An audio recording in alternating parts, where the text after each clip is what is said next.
exclusively on FusionBD.com. Then the night comes alive with Graminphone.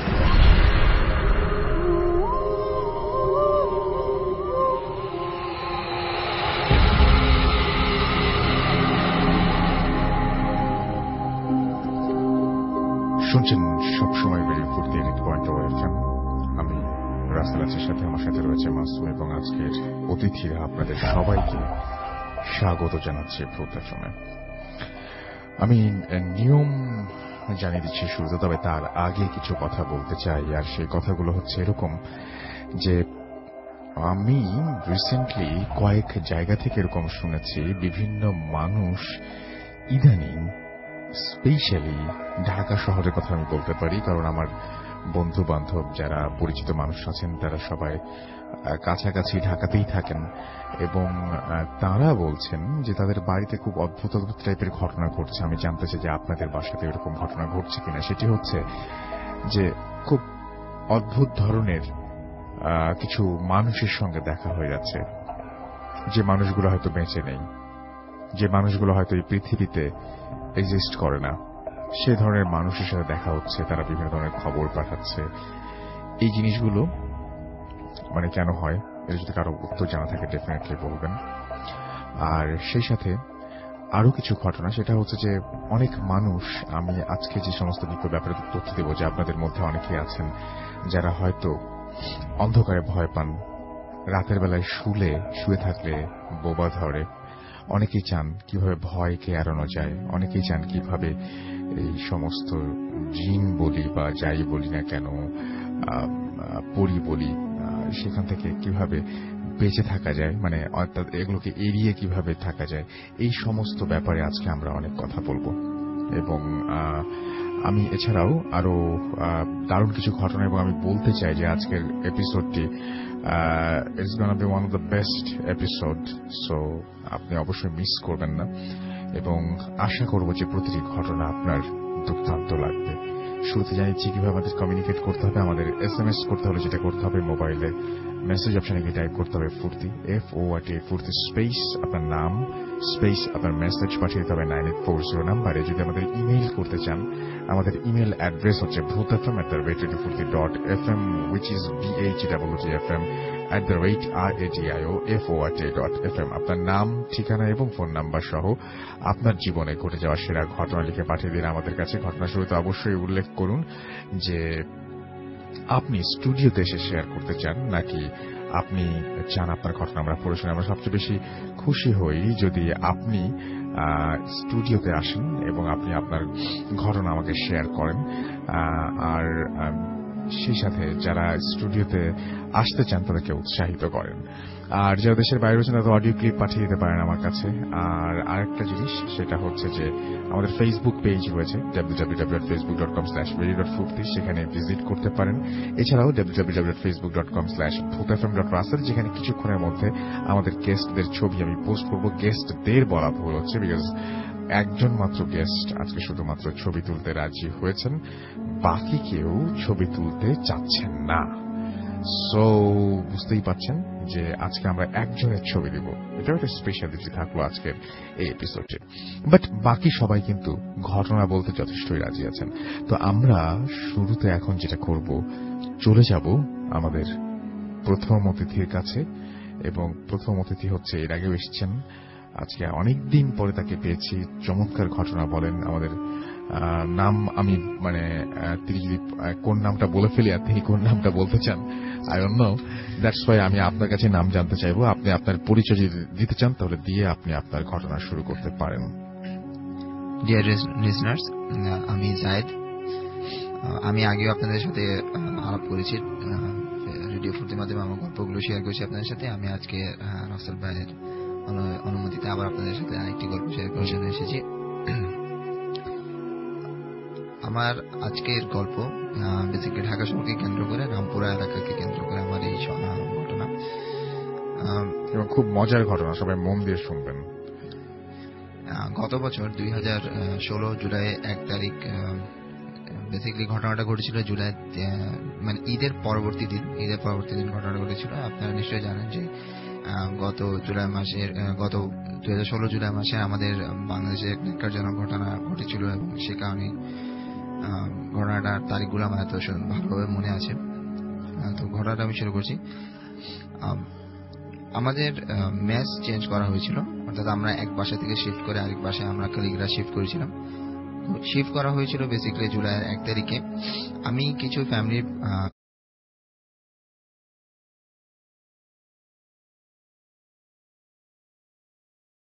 কারণে আমি আমার বাসা চলে যাওয়াতে আমি শিফটিং এর সময় ঢাকা থাকতে পারিনি, মানে মেস চেঞ্জ।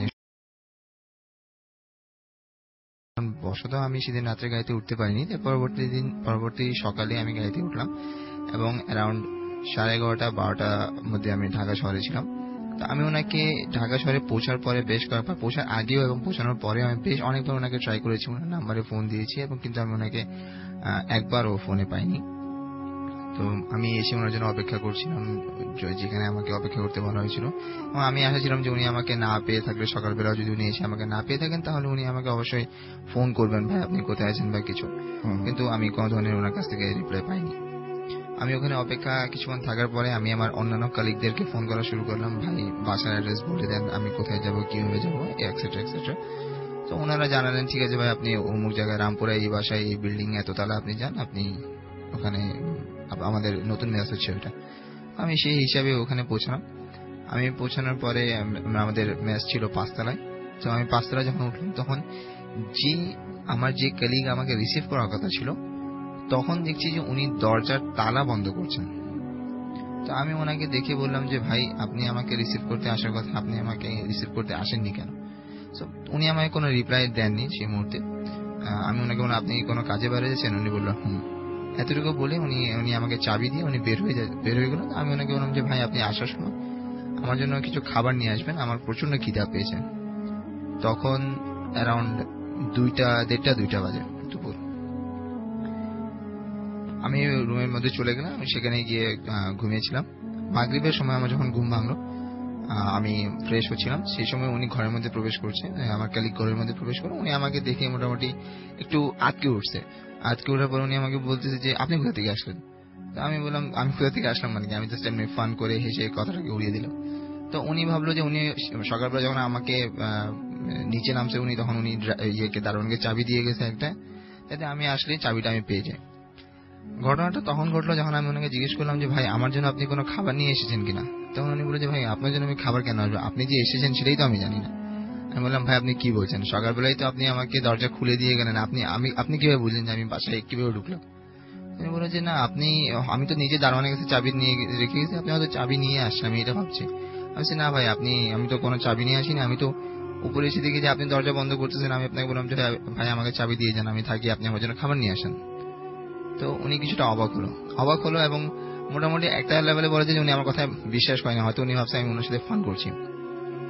পরবর্তীতে আমরা রাত্রে খাবার যখন নিচে নামছিলাম তখন আমি 2তলা দাঁড়াইছিলাম। আমি ওনাকে বললাম যে কাজ করেন, আপনি দারোয়ানের কাছে যান, আপনি দারোয়ানের কাছে গিয়ে জিজ্ঞেস করেন যে আপনার যে গেস্ট আসার কথা ছিল, অর্থাৎ আমি, সে এসেছে কিনা, এবং যে আপনি যে চাবির কবিটা তাকে দিয়েছিলেন সেই চাবিটা ওনার কাছে আছে কিনা।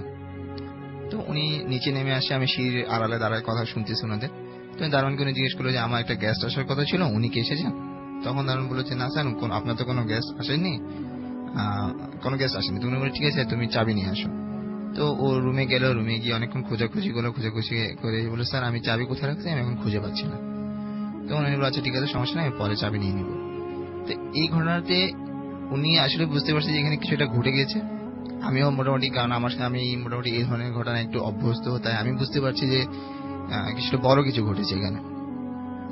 তো আমি আর উনি খেতে বসলাম টেবিলে। তো কিছুক্ষণ উনি চুপচাপ থাকার পর উনি নিজেই বললো যে ভাই এমনও হতে পারে যে দারোয়ান ছিল না, আপনি হয়তো চুপি ওর রুম থেকে চাবি নিয়ে দরজা খুলে আপনি ঢুকে গেছেন, এই কথাটা বলে আপনি আমাকে ভয় দেখাচ্ছেন।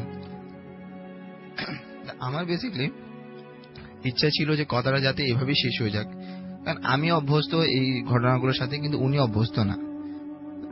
আমিও আশাই ছিলাম যে ঘটনাটা এভাবেই শেষ হয়ে যাবে, কিন্তু ঘটনাটা বেসিক্যালি এভাবে শেষ হয়নি। আমরা যখন রুমে ফিরে আসার পরে আমরা বেশ কিছুক্ষণ কাজ করলাম, অ্যারাউন্ড 12টা পর্যন্ত। এর মাঝখানে আমি প্রায় লক্ষ্য করলাম যে উনি এখনো অস্বস্তিতে ভুগতেছে, উনি আমাকে ঠিক মতো জবাব দিচ্ছে না, চুপ করে আছে, কাজের প্রতি মনোযোগ নেই। এবং উনি বললো যে ভাই ঠিক আছে, এক কাজ করি, শরীরও খুব একটা ভালো লাগতেছে না, চলেন আমরা ঘুমিয়ে পড়ি। আমরা ঘুমাতে চলে গেলাম। রাত 2টায় তখন আমরা প্রথম কুকুরের আওয়াজ শুনতে পাই। তা আমরা ভাবলাম নিচে হয়তো অনেক জায়গা খালি আছে, রামপুরা এলাকা, অনেক জায়গা খালি, কুকুর ঘোরাফেরা করতেই পারে। কিন্তু এই আওয়াজটা ধীরে ধীরে এতটাই বিকট হতে শুরু করলো রাসেল ভাই, মানে এক পর্যায়ে মনে হচ্ছিল যে এটা আমাদের আশেপাশে কোথায় আওয়াজটা হচ্ছে। আচ্ছা, কিছুক্ষণ পরে আমরা লক্ষ্য করলাম যে আওয়াজটা মনে হচ্ছে যে একদম আমাদের রুমের মধ্যে কুকুর ঘেউ ঘেউ করলে যেভাবে একবার আমার পাশেই কুকুর ঘেউ ঘেউ করতেছে, 2টা কুকুর বুঝেই যাচ্ছে। তো কিছুক্ষণ পরে আমরা লক্ষ্য করলাম যে আমাদের বারান্দায়, 5 তলায় বারান্দায় রাসেল ভাই কুকুর 2টা পাচারি করছে, এইটা হচ্ছে এবং সবচাইতে ঘেউ বড় ঘেউ twist। করছে। এইটা হচ্ছে এই ঘটনার সবচেয়ে বড় twist। এতটা কুকুরগুলো এত উঁচু যে আমরা শুয়ে, মানে আমরা ফ্লোরে ঘুমাচ্ছি, এবং আয়নার ওই পারে, মানে জানলার ওই পারে, মানে বারান্দায় যে জানলা আছে ওই পারে আমরা কুকুরকে মুভ করতে দেখতে পাচ্ছি, মানে ব্ল্যাক কালার শ্যাডোটা মুভ করতেছে এই পাশ থেকে ওই পাশ, এবং বিকট আওয়াজ, বিকট আওয়াজ। আমরা আমাদের সাধ্যমতো দোয়া, আমাদের সাধ্যমতো যত ইয়ে আছে, ওয়াজিফা আছে, আমরা করা শুরু করলাম। এর মধ্যে কুকুরগুলো, বেসিক্যালি কুকুরগুলো বলবো না আসলে, তার মধ্যে একটা কুকুর ছিল, সেই কুকুরটা 2 পা জানলার উপর তুলে দিয়ে জানলাতে বাড়ি মারছে, এবং এতটা জোরে বাড়ি মারছে যে মানে মুভ করতে জানলাটা প্রকম্পিত হচ্ছে। এরকম করতে করতে প্রায় ফজরের আজানের সময় হয়ে যাচ্ছে, ফজরের আজানের ওয়াক্ত শুরু হয়ে গেছে। তা তখন আমরা মোটামুটি আওয়াজ কমতে শুরু করছে, এবং মোটামুটি আওয়াজ বন্ধ হয়ে গেছে, একেবারে বন্ধ, কোনো আওয়াজ পাচ্ছি না। আমরা দুজনে উঠলাম, উঠে অজু করলাম, অজু করে নামাজ আদায় করলাম। নামাজ আদায় করার পরে কিছুটা ফর্সা যখন হচ্ছিল, তখন আমরা দরজা খুলে, মানে বারান্দার দরজা খুলে ভিতরে গেলাম। তো বারান্দায় গিয়ে আমরা যেটা দেখলাম রাসেল ভাই, সেটা হচ্ছে যে ওখানে অনেকগুলো গ্লাসের চিকন চিকন শিট রাখা ছিল, যেটা বেসিক্যালি টাইলস এর মাঝখানে দেওয়া হয় বর্ডারিং করার জন্য। ওই প্রত্যেকটা গ্লাস, প্রায় 50টার উপরে গ্লাস ছিল, প্রত্যেকটা গ্লাস ভাঙা, একদম টুকরা টুকরা। আচ্ছা, এতটুকুতে মানে এটাতে বোঝা, মানে একটা জিনিস ছিল যে ওখানে কুকুরগুলো মুভ করছিল, এবং এটার কারণে এগুলো ভেঙেছে। সো আমরা সেদিন তৎক্ষণাৎ যা কাপড় চোপড় ছিল হাতে করে নিয়ে আমরা রুম থেকে বের হয়ে আসছি। তো আর তো প্রশ্নই ওঠে না সেখানে থাকার, এবং ওনারও শরীর এরপর খুব বেশি খারাপ হয়ে যায়, উনিও সন্ধ্যা হইতে প্রায় জ্বর চলে আসে না। সেদিন আমরা বাইরে ছিলাম, 2 দিন আমরা বাইরে ছিলাম, কারণ ঢাকায় ঈদের ছুটিতে তখন কেউ ফিরে আসেনি, আমাদের বাসায় ব্যাগ করা সম্ভব ছিল না। 3-4 দিন পরে যখন আমরা কালিকদের সাথে সবকিছু বলার পরে ওনারা আসছে, আমরা 1 রাত শুধু ওই বাসায় আবার ছিলাম, কিন্তু সেদিন কোনো ঘটনাই ঘটেনি, কোনো সাউন্ড, কোনো কিছুই না। এবং 3-4 দিনের মাথায়, অর্থাৎ সর্বোচ্চ 10 দিন আমরা ওই বাসা রেখেছিলাম, 3 দিনের মাথায় বাসাটা ছেড়ে চলে আসি। সেটাই হচ্ছে ঘটনা। এবং আমি সবচেয়ে অবাক হয়েছে যে এই যে কুকুরটা, এই কুকুরটা অনেক বড় সাইজের ছিল, এবং আপনারা যে কুকুরটার ডাক শুনতেছিলেন সেই কুকুরটার ডাক শুনতে শুনতে আস্তে আস্তে কুকুরটা একটা সময়ে বুঝতে পারলেন আপনাদের খুব কাছাকাছি আছে, এবং আপনার বারান্দায়, এবং সেটা 5 তলা বাসা ছিল। সুতরাং কোনোভাবেই এই বারান্দায় আসার কোনো পসিবিলিটি নাই। এবং রাসেল ভাই, বারান্দায় আওয়াজটা শুরু হতো, এবং বারান্দায় যদি আওয়াজটা শেষ হতো তাহলে মোটামুটি মানে বারান্দার ঘটনাটা বুঝতে, কিন্তু আওয়াজটা দূর থেকে শুরু হয়ে এসে কাছে আসছে, আবার এইভাবে দূরে মিলিয়ে যাচ্ছে। তার মানে দূর থেকে জিনিসটা আপনাদের বাসায় এসছে, এবং কিভাবে এসছে এরকম মানে আমরাও জানি না, বাট ব্যাপারটা হচ্ছে সামহাও এটা আপনার কাছে এসছে। তো এই জিনিসটা খুব অদ্ভুত লেগেছে আমার কাছে, এবং এটাকে মানে আমি জানি না যে আপনি কিভাবে সেই বাসায় ঢুকেছিলেন, এটা একটা রহস্যের ব্যাপার প্রথমত। দ্বিতীয়ত যে ব্যাপারটা সেটা হচ্ছে যে আপনার মানে কেন আপনি ওই বাসায় এইভাবে ঢুকবেন, এবং কেন রাতের বেলায় এই অদ্ভুত প্রাণীটাই বা কেন আসবে, এগুলোর সাথে রিলেশনও তো আপনি বের করতে পারেনি, একটার সাথে তো একটা কোনো কানেকশন নাই। একটার সাথে একটার কোনো কানেকশন নেই, বাট আমি আগে যেভাবে বলেছিলাম যে এই জিন এবং অন্যান্য জিনিসের আসর কিছুটা, মানে আমি ক্ষতিগ্রস্ত হয়েছি এগুলোর মাধ্যমে, আগেও বলেছি। আপনি প্রচুর পড়াশোনা করেন সমস্ত জিনিস। জি অবশ্যই, আমি এগুলো নিয়ে খুব পড়াশোনা করি, এবং আপনি বলছেন যে এটাই। তো থ্যাংক ইউ ভেরি মাচ। আমরা আবারও আপনার কাছে আসবো ইনশাল্লাহ।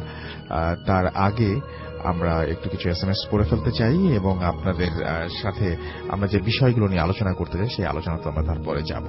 তো আমাদের সঙ্গে থাকতে হবে, এবং দারুণ দারুণ সব ঘটনা রয়েছে। আমি বলেছি যে আজকের এপিসোডটি হতে পারে হয়তো আজকের episode one of the best episode, so অবশ্যই মিস করবেন না। আরেকটা জিনিস কি, আমরা সবসময় সবকিছু ট্রান্সপারেন্ট রাখি। আমরা চাই আপনারা আমাদের স্টুডিওতে আসুন, সেই জন্যই কথাগুলো বলছি। সেটা হচ্ছে যে আমরা শুরু থেকেই দেখি যে আপনারা আপনাদের ঘটনাগুলো নিয়ে অনেক কনফিউশন থাকে, যদিও সেটা থাকতেই পারে। এবং আমিও মানে যখন যদি এরকম একটা শো শুনতাম, আমি কয়েকটা ঘটনা বিশ্বাস করতাম, সেটা আমি মানে জোর গলায় বলতে পারি না আর কি। বাট আপনি একটা জিনিস মানে ক্লিয়ারলি জানবেন, আমরা সব ব্যাপারে খুব ট্রান্সপারেন্ট। আপনারা জানেন যে এখানে কারা আসছেন, ম্যাক্সিমাম মানুষজনই যারা আছেন তারা তাদের নাম ঠিকানা বলেন। আপনারা চাইলে তাদেরকে কিন্তু যে কোনো মুহূর্তে এক্সপেরিয়েন্সটা জিজ্ঞেস করতে পারেন। যেমন আমরা যখন বলি যে আমরা আউটডোরে যে শো করছি আমরা সেটা করি, আমরা যখন বলি যে আমরা ইনডোরে করছি তখন আমরা ইনডোরে করি, এবং দুটোতেই আপনারা জানেন। এবং আমরা এলাকাবাসীকে ইনভলভ করি। তো শুরু থেকে শেষ পর্যন্ত না আমাদের যে ব্যাপারটা সেটা হচ্ছে আপনাদের সাথে আমাদের সবচেয়ে বড় কমিটমেন্ট যেটা, সেটা হচ্ছে যে এই যে ট্রান্সপারেন্সি, রাইট? আমরা ট্রান্সপারেন্ট আপনাদের কাছে। এবং এই যে ফেসবুকে যারা আছে তাদের সাথে আপনারাও, আমাদের অনেক গেস্টের সাথে আপনারা কানেক্টেড। সো আপনারা জিজ্ঞেস করবেন তাদেরকে যে এখানে এসে কেমন লাগে, এই এক্সপেরিয়েন্সটা কেমন। আমিও চাইবো যারা এখানে আসেন এবং যারা এখানে আসতেন তারা তাদের এক্সপেরিয়েন্স গুলো আমার সাথে শেয়ার করবেন। ফেসবুকে তো আছেনই, সুতরাং ফেসবুকে আমরা যদি কারো ছবি প্রোস্ট করি, তিনি তো দেখেনি যে আমার ছবির পেছনে কারা কমেন্ট করছে। আপনারা কোশ্চেন করতে পারেন, আপনার কথা চালিয়ে যেতে পারেন, এবং আমরা সেটা নিয়ে মানে আমাদের কোনো প্রবলেম নেই। এনি টাইম আপনারা জিজ্ঞেস করতে পারেন যে কোনো কিছু।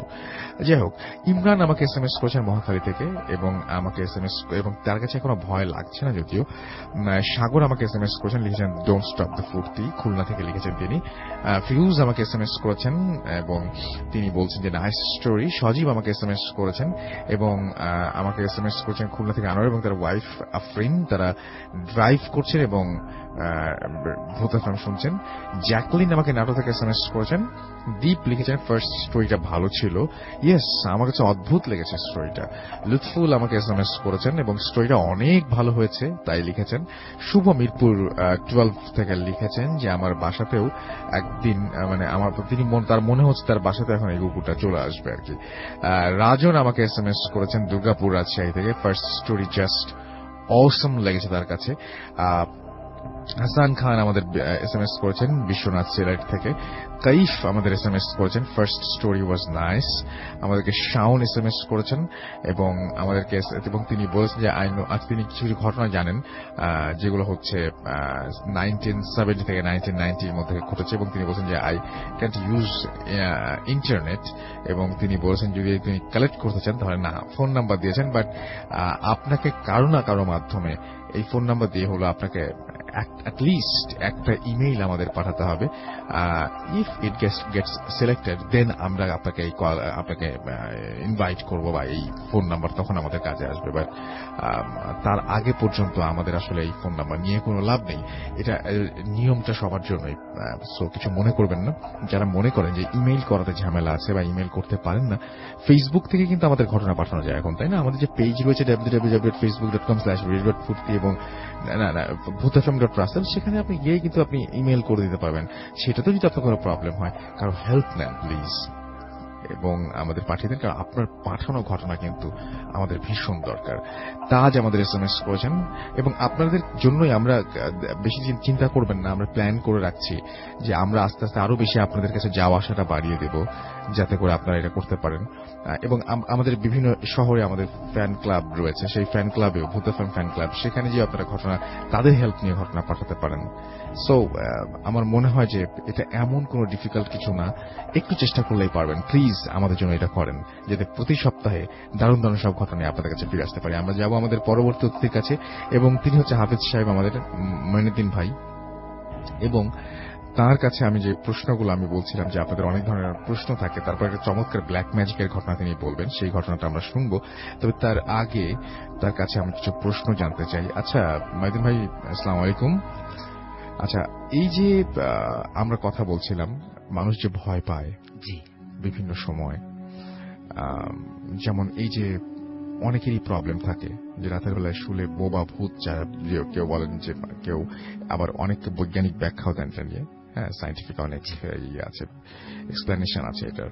তো আপনার কাছে এই যে আমরা এটাকে যদি বলি যে বোবা ভূত যদি বলি, হ্যাঁ, সেই বোবা ভূতের যদি আপনার কোনো ব্যাখ্যা থাকে, মানে কিভাবে এটা থেকে বাঁচা যায়? রাত্রির বেলা ঘুমানোর সময় যে ব্যাঘাত ঘটে, মানে স্লিপ প্যারালাইসিস বলি আমি, আর আমি হচ্ছে বোবা ভূত বলি, আমি এটাকে বোবায় ধরা বলি, বা আমি যেটাই বলি না কেন, হ্যাঁ, সেটা থেকে আপনার কি মনে হয় যে কিভাবে বাঁচা যায়? হ্যাঁ, রাতের বেলা ঘুমানোর সময় অবশ্যই অজু করে ঘুমাতে হবে। আচ্ছা। এরপর ডান পাশ থেকে, বুকের ডান পাশ থেকে শাহাদাত আঙ্গুলের দ্বারা আলিফ লাম মিম লিখে যদি কেউ ঘুমায়, তাহলে তাকে কখনো বোবা জিন অথবা যে কোনো বদ জিন তাকে আসর করবে না, সে সমস্ত খারাপি থেকে বেঁচে যাবে। যাক, আর একটা জিনিস সেটা হচ্ছে যে আপনার কাছে যদি কেউ মানে প্রশ্ন করেন যে এই যে বিভিন্ন সময় মানুষজন যে ভয় পান, একা থাকতে ভয় পান, এবং একা থাকার যে এই যে ভয়টা যে কাজ করে, এই ভয়টা যদি কেউ চান যে না আমি কোনোভাবে ক্ষতিগ্রস্ত হব না, বা আমি ভয়টা কাটাতে চাই, সেটার জন্য কি করা যেতে পারে? যদি এরকম অনেক লোক আছে একা থাকতে ভয় পায়, অন্ধকার যেতে ভয় পায়, তাদের সেক্ষেত্রে আয়াতুল কুরসি পড়ে নেবে। যদি কারো আয়াতুল কুরসি মুখস্থ না থাকে, তবে সেক্ষেত্রে সে এটাকে তাসমিয়া বলা হয়, আউযু বিল্লাহি মিনাশ শাইতানির রাজিম, সেটা পড়ে নেবে। সূরা ফাতিহাও পড়ে নিতে পারে। তারপর বিসমিল্লাহির রহমানির রহিম এটা পড়লেও সে ভয় থেকে নিষ্কৃতি পাবে। ওকে, আপনারা বুঝতেই পারছেন যে আমরা আসলে কি করতে চাচ্ছি। তো আপনাদের যদি কোনো কোয়েশ্চেন থাকে, আপনারা আমাদেরকে SMS করে সেই কোয়েশ্চেন জানাতে পারেন, ফেসবুকেও জানাতে পারেন আপনাদের যে সমস্ত প্রশ্ন রয়েছে সেই প্রশ্নগুলো। এবং আপনি বলছিলেন যে মানে এই যে মানুষজন যে ব্ল্যাক ম্যাজিক দ্বারা ক্ষতিগ্রস্ত হয়, এবং আপনি বলছিলেন যে আমি আপনাকে জিজ্ঞেস করছিলাম যে দীর্ঘদিন কোনো মানুষ অসুস্থ থাকে, সেটাও ব্ল্যাক ম্যাজিকের একটা প্রভাব হতে পারে। এবং আপনার যে ঘটনাটা আপনি বলবেন সেটা মারাত্মক একটা ঘটনা, সেই ঘটনাটা আমরা শুনবো। এটা পুরান ঢাকারই একটা ঘটনা তিনি আজকে আমাদেরকে শোনাবেন। তবে তার আগে ছোট্ট একটা বিরতি নিব, এবং বিরতির আগে আপনার যদি SMS করতে চান, মোবাইলের মেসেজ আপনাকে টাইপ করুন ফুর্তি, FORT ফুর্তি স্পেস আপনার নাম স্পেস আপনার মেসেজ পাঠিয়ে দিন 9840 নাম্বারে। আমাদের ইমেইল করতে চাইলে আমাদের ইমেল অ্যাড্রেস হচ্ছে bhutfm@radiofurti.fm। আমাদের ফেসবুকে আপনারা যে চলে যেতে পারেন www.facebook.com/radio.furti and www.facebook.com/bhutfm.russell। চলে যাচ্ছে একটা ছোট্ট বিরতিতে, ফিরে আসছে এখনই। Stay tuned to Radio Furti and don't stop the Furti. Bhoot FM, the night comes alive with Graminphone.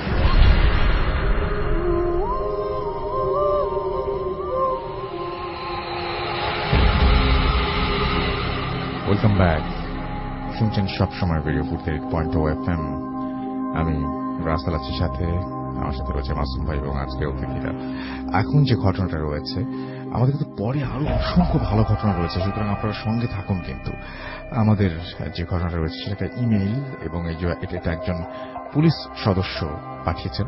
তিনি যদিও তার নাম আমাকে লিখেছেন, বাট আমি তার নামটা বলতে চাই না সবকিছু ঝামেলা এড়াতে।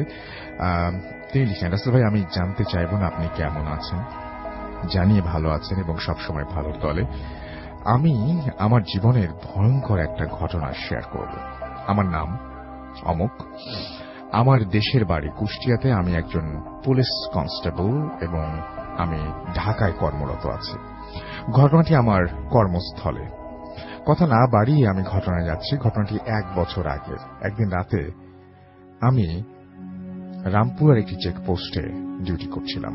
রাত 1টার দিকে একজন স্যার আসলেন এবং আমাকে বললেন, SI স্যার আর কি তিনি বলছেন, যে আমাকে বললেন যে একটা ফোর্স দরকার। আমার ইনচার্জ আমাকে বললেন যে স্যারের সাথে যেতে। আমি যথারীতি স্যারের সাথে রওনা হলাম এবং ঢাকা মেডিকেল কলেজ পৌঁছালাম, এবং সেখান থেকে জানতাম না যে আমাকে সাথে আনা হয়েছে। কিছু সময় কেন সাথে আনা হয়েছে কিছু সময় পরে বুঝলাম একটা লাশ পোস্টমর্টম করা হবে, এবং পোস্টমর্টম হয়ে গেলে আমাকে আমার সাথে লাশটি তার স্বজনদের বাসায় দিয়ে আসতে হবে।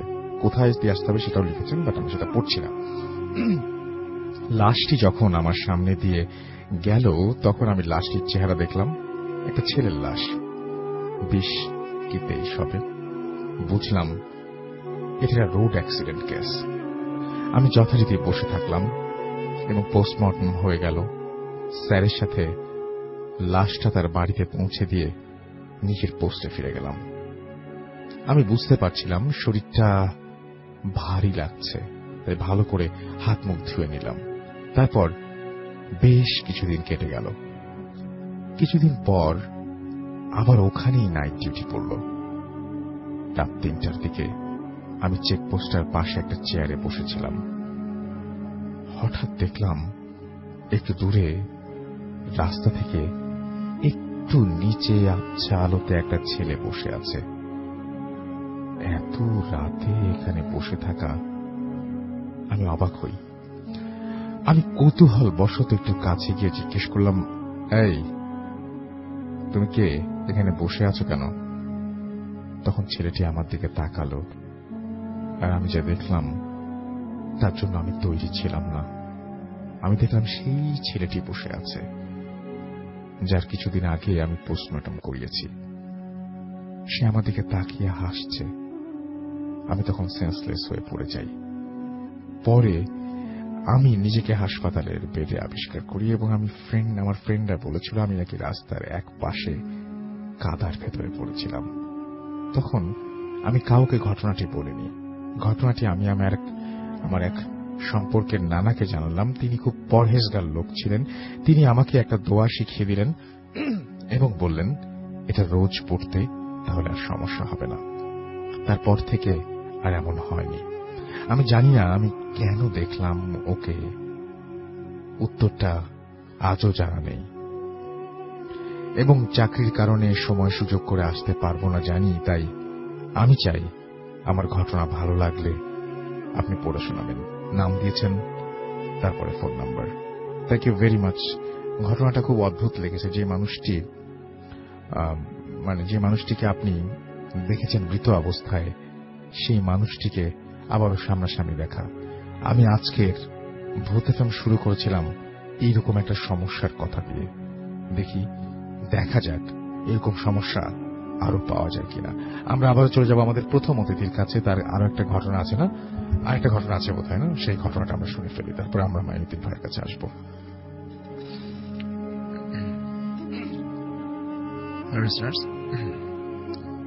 আমার এখন যে ঘটনাটা বলতে যাচ্ছি সেটা মহাসড়ক রিলেটেড। আমরা অফিসের কিছু কলিগ একটা বাসে করে, মিনি বাসে করে, 24 জনের একটা মিনি বাসে করে আমরা ভারতের দিকে যাচ্ছিলাম, বেনাপোল বর্ডার ক্রস করে কলকাতা যাওয়ার জন্য। তো আমরা এখানে রাত্রেবেলা একটু লেট নাইট আমরা রওনা দিয়েছিলাম, কারণ যেহেতু আমরা সকালবেলা ওখানে পৌঁছালে বর্ডার ক্রস করতে পারি, আমাদের বেশি সময় যাতে নষ্ট হয়। তো আমরা এখান থেকে রওনা দেওয়ার পরে আমরা অ্যারাউন্ড 3:30 পরে পদ্মা ক্রস করেছিলাম, ফেরি ক্রস করেছিলাম। ফেরি ক্রস করে কিছুক্ষণ পরেই, মানে জাস্ট 5-10 মিনিটস আমরা হার্ডলি ড্রাইভ করেছিলাম। তারপর আমরা আমাদের বাসের পিছে থেকে একটা অ্যাম্বুলেন্স প্রচন্ড জোরে হর্ন দিয়ে যাচ্ছে। সো আমাদের যে সুপারভাইজার ছিল সে আমাদের ড্রাইভারকে বলছে যে ভাই আপনি গাড়িটাকে সাইড দিয়ে দেন, ও দেখেন না কত বারবার করছে, হর্ন দিচ্ছে। তো অ্যাজ ইউজুয়াল ড্রাইভার মানুষ, সে অ্যারোগেন্স, না আমি কেন তাকে সাইড দিব। তো আমাদের সুপারভাইজার একবার পিছিয়ে ঘুরে দেখলো যে এটা একটা অ্যাম্বুলেন্স। তো সে বলল যে ভাই অ্যাম্বুলেন্স সাইড দিয়ে দেন, রোগী মানুষও থাকতে পারে। তো উনি সাইড দিয়ে দিল, আমরা ড্রাইভার সাইড দিয়ে দিল। তো গাড়িটা আমাদেরকে ক্রস করে সামনে চলে গেল।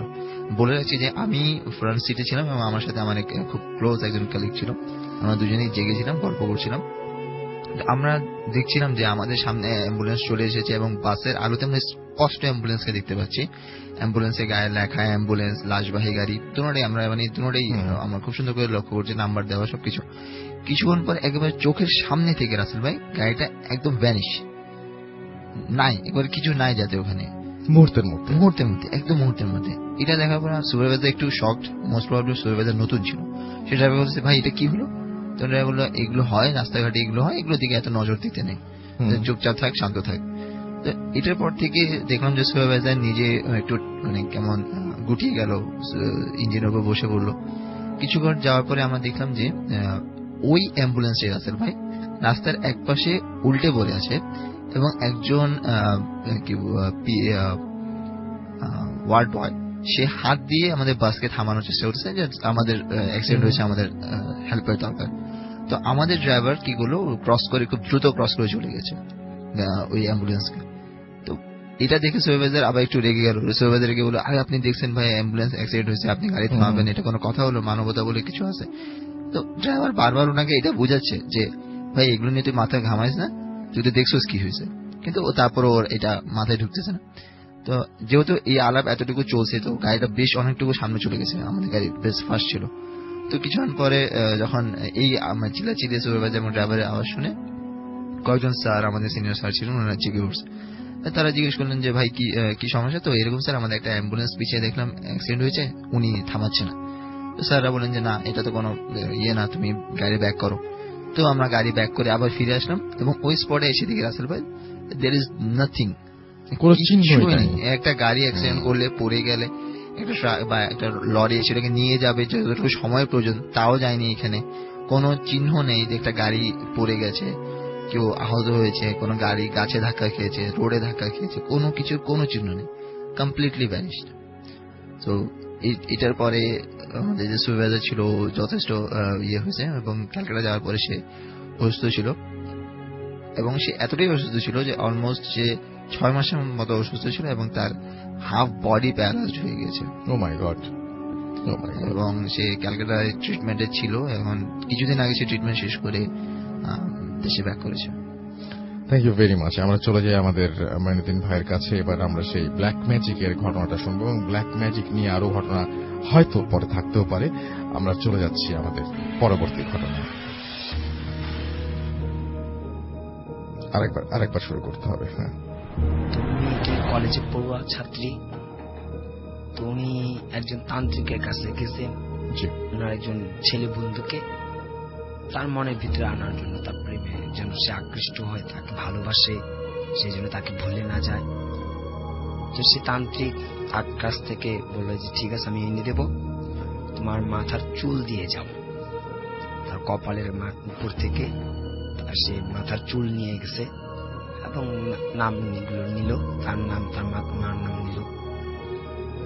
উনি যখন দেওয়ার পরে সে তান্ত্রিক তার কাছ থেকে যখন বললো যে আমি এই কাজটা করে দিতেছি, তো রাত্রে 8টার দিকে ওই মেয়ের ভাই আমাকে ফোন করে যে এক্ষুনি মুহূর্তে আপনি আমাদের বাসায় আসেন। আমি বলছি এটা তো সম্ভব না, রাত 8টা বাজে, এখন তো কোনো মতে আমি আসতে পারবো না, আমি সকালে আসবো। তো ভাই বলতেছে আমার বোনের অবস্থা প্রচন্ড খারাপ, খুবই অস্থিরতা, সে ঘর থেকে বাইরে চলে যেতেছে, এমনকি আমরা একটা ঘরের মধ্যে জিন দেখতে পাইলাম, আর আমার বোন অন্য একটা কি তান্ত্রিকের নাম বলে বলে চিৎকার করতেছে, আসলে আমার জন্য উপকার হয়। তাহলে এখন কোনো পক্ষে সম্ভব না, তুমি একটা কাজ করো, এই ফোনটা তোমার বোনের কাছে দাও। যখন ফোনটা ওর বোনের কাছে দিলাম, তার সাথে 2টা কথা বললাম, তখন সে স্থির হয়ে থাকলো। পরে সকালবেলা আমি তার বাসায় যাই।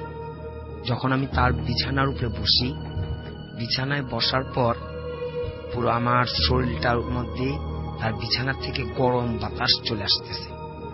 তখন আমি খুব অস্থিরতা করি যে বিষয়টা কি, বিছানার মধ্যে কি আছে। তখন আমি তার ঘরের লোকদেরকে বললাম এক কাজ করেন, মেয়েটাকে খাট থেকে নামান এবং বিছানাটা পরিষ্কার করে নেন। বিছানা যখন পরিষ্কার করলো, কিছু দেখা গেল না। তখন বললাম যে জাজিমের ভিতর দেখেন কোথাও ছেঁড়া পড়া আছে কিনা, এটা ভিতরে হাত দিয়ে দেখেন কি আছে। যখন জাজিমটার ভিতরে হাত দিয়ে দেখলো, সেটা মাদুলির ভিতরে এই মেয়ের যে মাথার চুল নেওয়া হয়েছিল সেই মাথার চুল আছে এবং গাছের শেকড় আছে।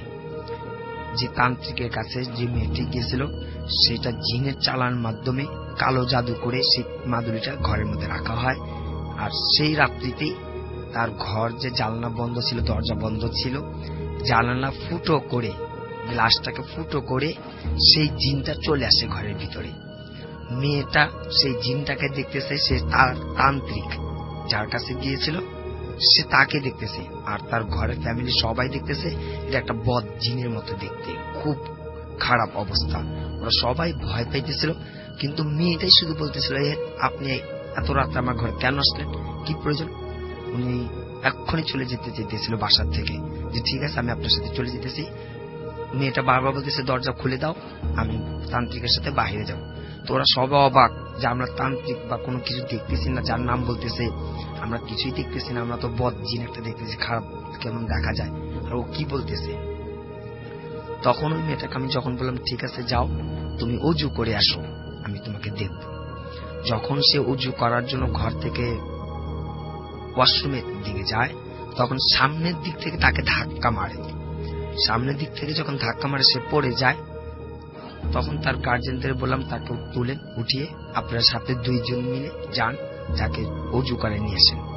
তখন তারা উঠে অজু করে নিয়ে আসার পরে আমি তখন ওই জায়গায় যেখান থেকে ও ধাক্কা মেরে পড়ে গেছিল, আমি সেই জায়গাটাতে যাই। সেই জায়গায় গিয়ে আমি ঘোরাঘুরি করি যে দেখি কি আছে।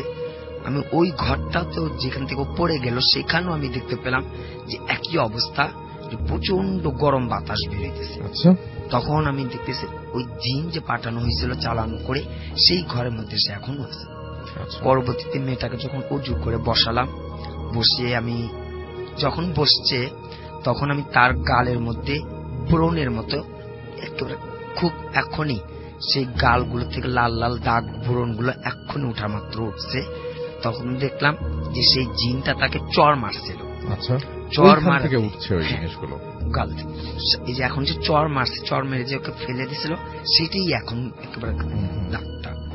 পরবর্তীতে আমি যখন বসে তাকে মাথায় হাত রেখে যে তদবিরটা করলাম এবং বললাম যে এটা ছেলেটা ওকে হয়তো ভালোবাসে, আর যার কারণে ওর জন্য এই কালো জাদুটা অর্থাৎ এই কাজটা করেছে। তখন আমি বসে খবরটাই নিয়েছি এবং মেয়েকে যখন জিজ্ঞেস করলাম, তখন মেয়েটা আমাকে সত্য কথাই বলছে যে আমি এরকম এই কাজটা করেছি, ওই তান্ত্রিকের কাছ থেকে এই জিনিসটা করলাম। তখন বললাম যে মাদুলির ভিতরে যে আপনার চুল দেখতে পেলেন, অনেকগুলো চুল এবং শেকড় বেকড়, সেই তান্ত্রিক এই মেয়েটাকে নিজের দিকে আকৃষ্ট করার জন্য, মেয়েটা যেন তান্ত্রিকের হয়ে যায়, মেয়েটা যেন তান্ত্রিকের কাছে চলে যায়, সেই জন্য তান্ত্রিক এই কালো জাদুটা করেছে, জিনটাকে পাঠাইছে তাকে নেওয়ার জন্য। আচ্ছা, এটাই ছিল ঘটনা, right? Thank you very much. আমরা একটু ফেসবুক দেখে নেই এবং ফেসবুকের পরে আমাদের চমৎকার আরো কিছু ঘটনা রয়েছে এবং আমাদের নতুন কিছু গেস্ট রয়েছে, তারাও আসবেন। মিরপুর থেকে কাউসার আহমেদ অ্যাপ দিয়ে শুনছেন এবং তিনি ছবি আপ করেছেন দেখতে পাচ্ছি, আমাদের সাথে আছেন দেখতে পাচ্ছি। এছাড়াও আরো অনেকেই, যেমন আমি এই মুহূর্তে দেখতে পাচ্ছি সোহাগ উদ্দিন আমাদের সঙ্গে রয়েছেন এবং আমাদের সাথে দেখতে পাচ্ছি তিনি লিখছেন যে সবকিছু মিস হতে পারে কিন্তু ভূত এফএম মিস হবে না।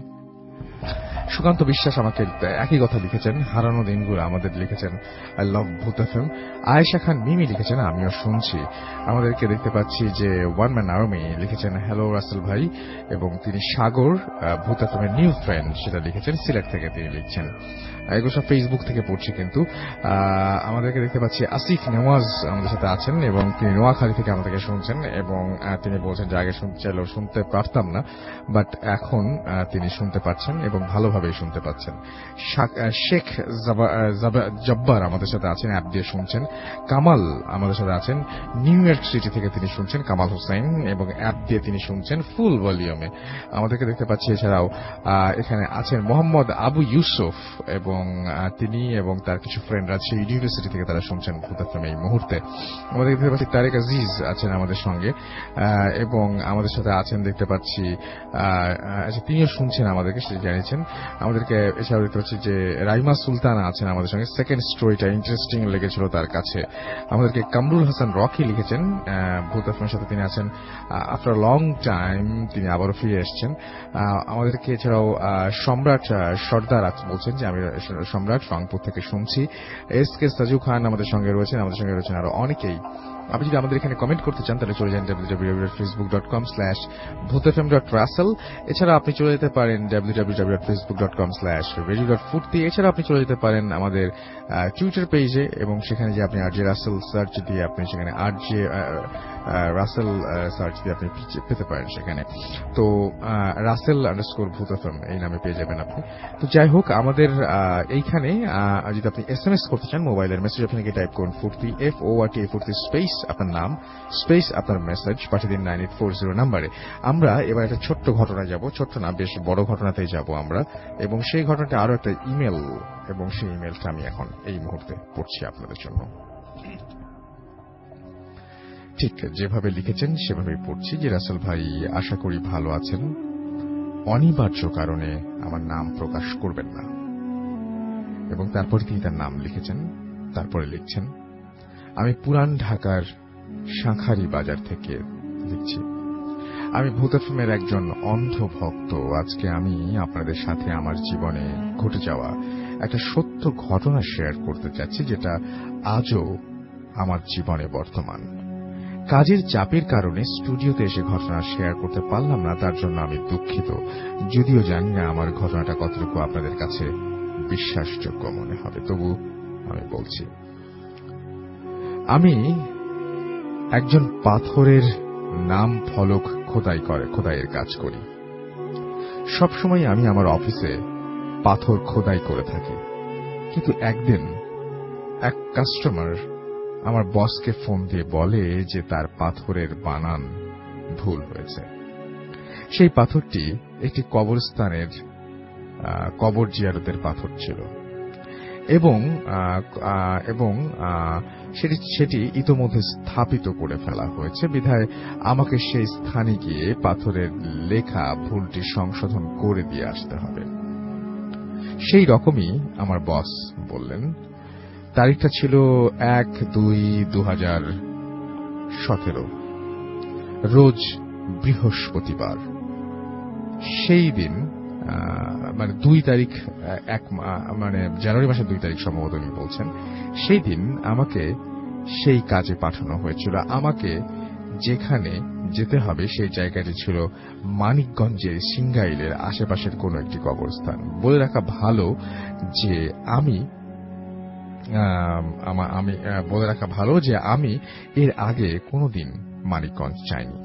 আমার বস উক্ত কাস্টমারের ফোন নাম্বার পাঠিয়েছিল। বলে রাখা ভালো, সেই কাস্টমারকে আমি কখনো দেখিনি এবং উনিও আমাকে দেখেননি। ঘটনার দিন কাজ থাকার কারণে আমি রওনা দিই দুপুর 3:30 দিকে, অর্থাৎ 3:30টায়। রাস্তায় অনেক জ্যাম থাকায় আমার পৌঁছাতে সন্ধ্যা 7টা বেজে যায়।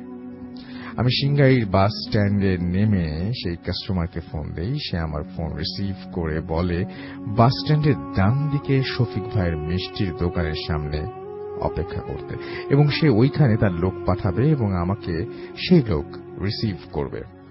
প্রায় 15 মিনিট অপেক্ষা করার পর একটা লোক আমার সামনে এসে বলল, আপনি কি আকাশ ভাই কবরের পাথর খোদাই করতে এসেছেন?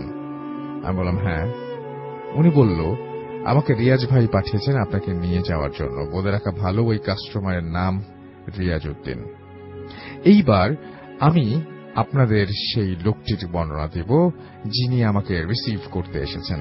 ওই লোকটির উচ্চতা প্রায় 6 ফুট এবং 6 ফুটের কাছাকাছি তার উচ্চতা। গায়ের রং ছিল ঘন কালো, তার পরনে ছিল সাদা পাঞ্জাবি এবং পাজামা, এবং খুবই কম কথা বলেন তিনি। তাই তার সাথে হাঁটতে হাঁটতে আমার মোটেও ভালো লাগছিল না, কিন্তু কি কার করা, ফিরে তো মানে যেতে তো হবেই। তো গ্রামের পথ, রাত হয়ে যাওয়ার কারণে দোকানপাট বন্ধ হয়ে গিয়েছে এবং রাস্তাঘাটও খুবই নির্জন। 45 মিনিট হাঁটার পর আমি ওই লোকটিকে জিজ্ঞেস করলাম, ভাই আর কত দূর? কিন্তু কোনো উত্তর পেলাম না তার কাছে। আমাকে কাস্টমার বলে দিয়েছিলেন যে বাস স্ট্যান্ড থেকে কবরস্থান মাত্র 10 মিনিটের পথ। এদিকে 45 মিনিট হয়ে গেছে প্রায়, এবং তাই খুব ভয় করছে এবং সাথে সাথে বিরক্তিও লাগছে। কিন্তু কি আর করার। অনেকক্ষণ পর একটা পুরনো কবরস্থানে আমাকে ওই লোকটি নিয়ে আসলো এবং পুরনো জলচকিতে বসতে দিয়ে বলল, আপনি আপনার কাজের জিনিসপত্র বের করুন, আমি 5 মিনিটের মধ্যে আসছি। এই বলে লোকটি চলে গেল। আমি নির্জন পরিবেশে, আমি আর একটা নীরব কবরস্থানে একা। আমি অপেক্ষা করতে করতে দেখি 15 মিনিট হয়ে গেছে, কিন্তু লোকটি আর আসছে না।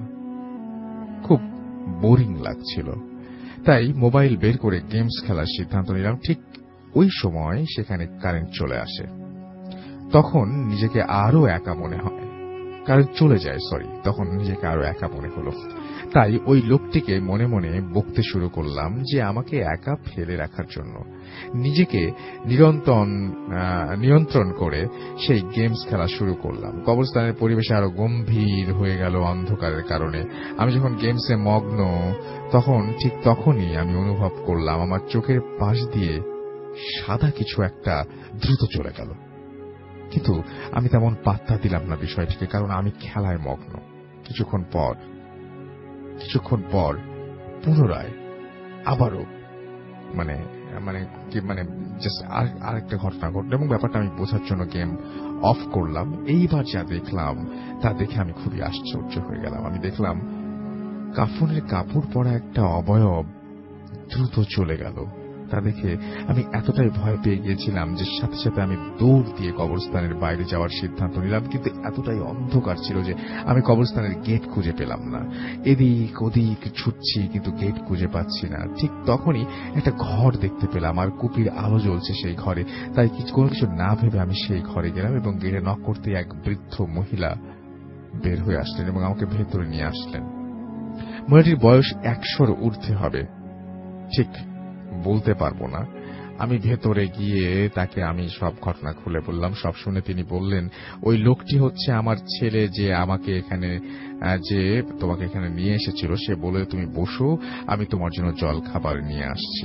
এই বলে ওই মহিলাটি রান্নাঘরে চলে গেলেন। কিন্তু আমি বুঝতে পারলাম না যে আমার জন্য আরো ভয়ঙ্কর কোনো কিছু অপেক্ষা করছিল। কিছুক্ষণের মধ্যে ওই মহিলাটি একটা কাপ ও একটা প্লেটে কি যেন নিয়ে আসলো। ঠিক অন্ধকারের কারণে আমি দেখতে পাইনি, এবং সামনে এসে আমার হাতে দিয়ে বলল, নাও খাও। আমি প্লেটটি হাতে নিয়ে যা দেখলাম তা বলতে গিয়ে আমার গা শিউরে উঠছে। আমি দেখলাম ওই কাপে তরতাজা রক্ত, এবং প্লেটে সদ্য কাটা 2টি আঙুলের টুকরো। আমি চিৎকার দিয়ে ওই প্লেটটি ছুঁড়ে ফেলে দিলাম, এবং মহিলাটির দিকে তাকাতে দেখি তিনি ভ্যানিশ হয়ে গেছেন। আমি মহিলাটিকে আর দেখতে পাচ্ছি না। আমি দৌড়ে ওই ঘর থেকে বের হয়ে গেলাম, কিন্তু বাইরে থেকে কি জানি এক দরজা বন্ধ করে দিল। আমি কোনো দিশা না পেয়ে ভেতর থেকে দৌড় দিলাম, এই ভেবে যে দরজা আছে কিনা বের হওয়ার জন্য। কিন্তু আমি পৌঁছে গেলাম রান্নাঘরের দিকে, আর সেখানে গিয়ে দেখি যে ওই বৃদ্ধ মহিলাটি একটা ফাঁসির দড়িতে ঝুলছে, এবং তাকে খুব বিচ্ছিরি, তার মুখটা খুব অন্যরকম লাগছে, এবং তার হাতের 2টা আঙুল কাটা, এবং সেই ক্ষতস্থান থেকে রক্ত ঝরছে। এই দৃশ্য দেখে আমি আর নিজেকে ঠিক রাখতে পারিনি। পরে সেন্স হারিয়ে ফেললাম। যখন জ্ঞান ফিরল আমি তখন দেখলাম আমার সামনে একজন হুজুর, কিন্তু অন্ধকারের মধ্যেও তার চেহারাটা আমার কাছে স্পষ্ট মনে হচ্ছিল। শরীর দিয়ে অদ্ভুত রকমের জ্যোতি বের হচ্ছে। সে প্রশ্ন করল, তুমি এখানে কি করছো?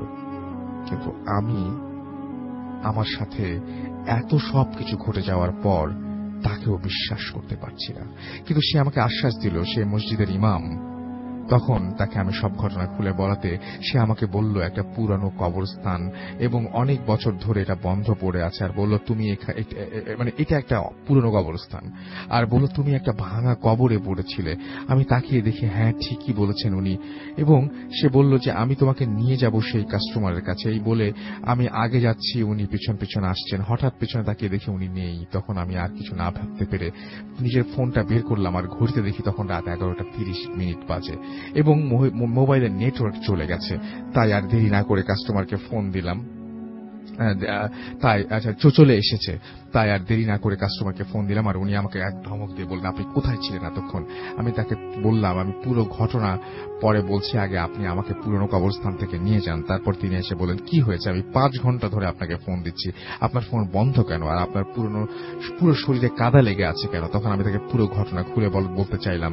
সে বলল, আগে বাসায় চলেন, জায়গাটা ভালো না। পরে বাসায় যাওয়ার পর তিনি আমাকে পুরো ঘটনা খুলে বললাম তাকে, এবং আমার ঘটনা শুনে তিনি বললেন যে আমাকে যে কবরস্থানের কাজে আনা হয়েছিল সেটা এটা না, এবং তিনি বললেন যে আমাকে ভুল জায়গায় নিয়ে আসা হয়েছে। কিন্তু আমি সেই লোকটিকে যে লোকটি নিয়ে এসেছে সেই লোকটিকে তিনি পাঠাননি। যাই হোক, আল্লাহর অশেষ মেহেরবানিতে আমি বেঁচে গেছি। এবং তারপরে উনি যা বললেন তা শুনে আমি অবাক। উনি বললেন যে আপনাকে যে ইমাম সাহেব ঘটনাস্থল থেকে বাঁচিয়েছেন তিনি হচ্ছেন আমাদের নতুন কবরস্থানের ইমাম, আর গত 3 দিন আগে উনি মারা গিয়েছেন। যাই হোক, আজকে অনেক রাত হয়ে গিয়েছে। আজকের দিনটা আপনি আমার বাসায় বিশ্রাম নেন, কাল সকালে কাজ করে আপনি বাসায় চলে যাবেন। আমি তার কথা মতো কাজ করলাম, কিন্তু এই একটা ঘটনা আমার প্রাত্যহিক জীবনের অংশ হয়ে অনেকাংশে জড়িয়ে গেছে। একটা ভয়ঙ্কর স্বপ্ন আমাকে এখনো তাড়া করছে। সেই স্বপ্নটি হচ্ছে ওই বৃদ্ধ মহিলাটি আমাকে স্বপ্নে সে প্রায় বলে, আমার 2টা আঙুল যেটা ছুঁড়ে ফেলে দিয়েছিলাম, এবং আমি জানি না যে এই অভিশাপ থেকে কবে মুক্তি পাবো, তবুও আপনাদের সবার আশীর্বাদ প্রার্থনা করছি। এই ছিল আমার ঘটনা। ভালো লাগলে পড়ে শোনাবেন। আরেকটি ভয়ঙ্কর ঘটনা যেটা আমার বন্ধুর সাথে হয়েছে, সময় পেলে আরেকদিন জানাবো। নমস্কার। এই ছিল ঘটনা। সময় তো নাই কোনো কিছু বলার। স্টোরিটা নিয়ে ফিরে এসে বলি, আপাতত একটা বিরতিতে চলে যাই। Stay tuned, Radio Furti, and don't stop the Furti. Exclusively on FusionBD.com.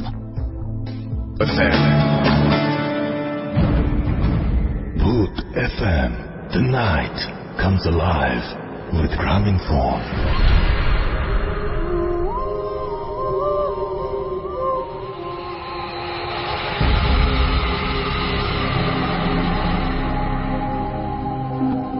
Welcome back. শুনছেন সবসময় রেডিও ফুর্তি 8.0 FM।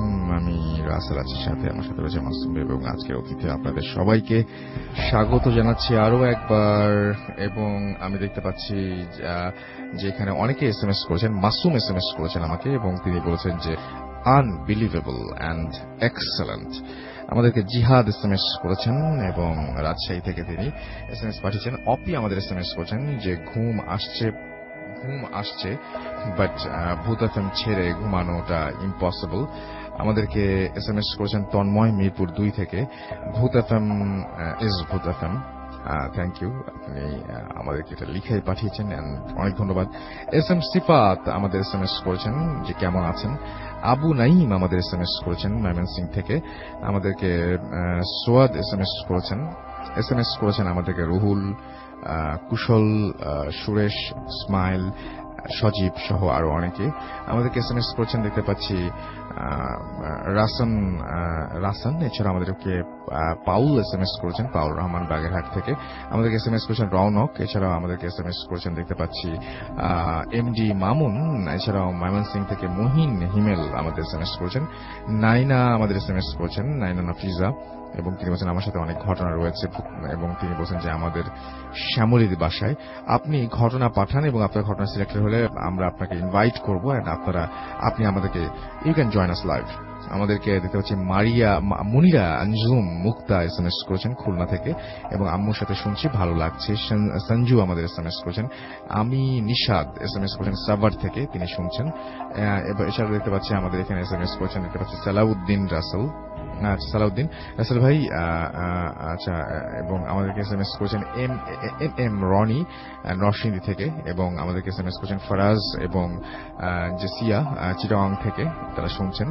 লাস্ট ঘটনাটা খুব ভয়ঙ্কর ছিল আমাদেরকে। এছাড়াও দেখতে পাচ্ছি যে আমাদেরকে দেখতে পাচ্ছি যে অভি SMS করেছেন নীরব রাজশাহী থেকে, এবং SMS করেছেন টঙ্গী থেকে শুভ্র, SMS করেছেন হাসান খান, এছাড়াও শিলা খুলনা থেকে SMS করেছেন আমাদেরকে দেখতে পাচ্ছি যে ফাহাদ।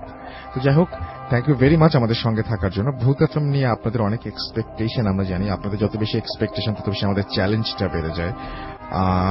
এত বেশি এক্সপেকটেশন না থাকলে হয়তো আমরা আরো অনেক বেশি হাসি ঠাট্টা করে কিছুক্ষণ এবং তারপরে কিছুক্ষণ দু একটা ঘটনা দিয়ে আমরা হয়তো শেষ করে ফেলতে পারতাম। বাট আপনাদের এক্সপেকটেশন মেটাতে গিয়ে আমাদের অবস্থা খারাপ হয়ে যায়, কারণ আমাদের প্রতিনিয়ত ঘটনা খুঁজতে হয় যে কার কাছে ঘটনা পাই। তো আপনারা আলহামদুলিল্লাহ অনেক ঘটনা পাঠান এবং আশা করছি ভবিষ্যতে পাঠাবেন, এবং স্টুডিওতে যেভাবে শেয়ার করছেন সেভাবে শেয়ার করবেন, এবং যারা স্টুডিওতে আগে এসছেন তারাও অন্যকে ইন্সপায়ার করবেন, এবং আপনারাও নিজেরাও অ্যাটলিস্ট লিখবেন যে আপনাদের এখানে এসে কেমন লেগেছে। পুরো এক্সপিরিয়েন্সটা লিখতে পারেন, পুরো প্রসিডিওরটাও চাইলে লিখতে পারেন।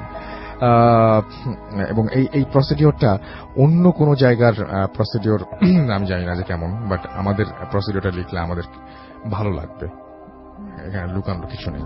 তো যাই হোক, আমরা চলে যাব আমাদের পরবর্তী ঘটনায়, আমাদের পরবর্তী অতিথির কাছে। আপনার নামটা প্লিজ একটু বলবেন, তারপর আপনার ঘটনায় যাব আমরা। এক সেকেন্ড। জি শ্রোতা বন্ধুরা, আমি সঞ্জয় বলছি। আমি এসেছি যাত্রাবাড়ি থেকে, এবং আমি বিশেষ একটি প্রতিষ্ঠানে, আমি একটি সরকারি চাকরি করি, এবং আমি একটি বাংলাদেশের বিশেষ পরিচিত প্রতিষ্ঠানে চাকরি করছি।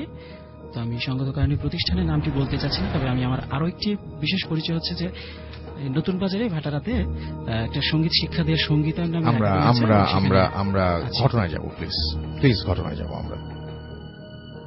প্রথমত আমি যে ঘটনাটা বলতে চাচ্ছি অনেক দিন আগে, আজ থেকে প্রায় 70-80 বছর আগের কথা। তো তখন আমি 97-98 দিকে গ্রামে বাড়ি যাই। আমার দাদুর কাছে দুটো গল্প শোনা, এর মধ্যে আমি প্রথম গল্পটা শেয়ার করছি। আজ থেকে অনেক আগে যখন আমাদের পার্শ্ববর্তী দেশ ভারতে বাংলাদেশ থেকে অনেক লোক চলে যেতেন, সেখানে যাওয়ার পরে ভারত সরকার অনেককেই কাউকে থাকার জন্য জমি কিংবা কৃষিকাজ করার জন্য গরু, তারপর ঘর তোলার জন্য টিন, নানা বিষয় দিয়ে তাদেরকে ওখানে বসবাস করার মতো সুবিধা করে দিতেন। তো সেই ক্ষেত্রে আমার পরিচিত যে ব্যক্তির কাছে আমি ঘটনাটা শুনেছি, যে আমার দাদুর কাছে থেকে ওটা কালেক্ট করা, তো সেখান থেকে ওনারা গ্রামের মানুষ বলে তারা প্রচন্ড সাহসী ছিলেন এবং সবসময় ম্যাক্সিমাম সময় দেখা তাদের মধ্যে বিভিন্ন ধরনের ভৌতিক ঘটনাগুলো ঘটত।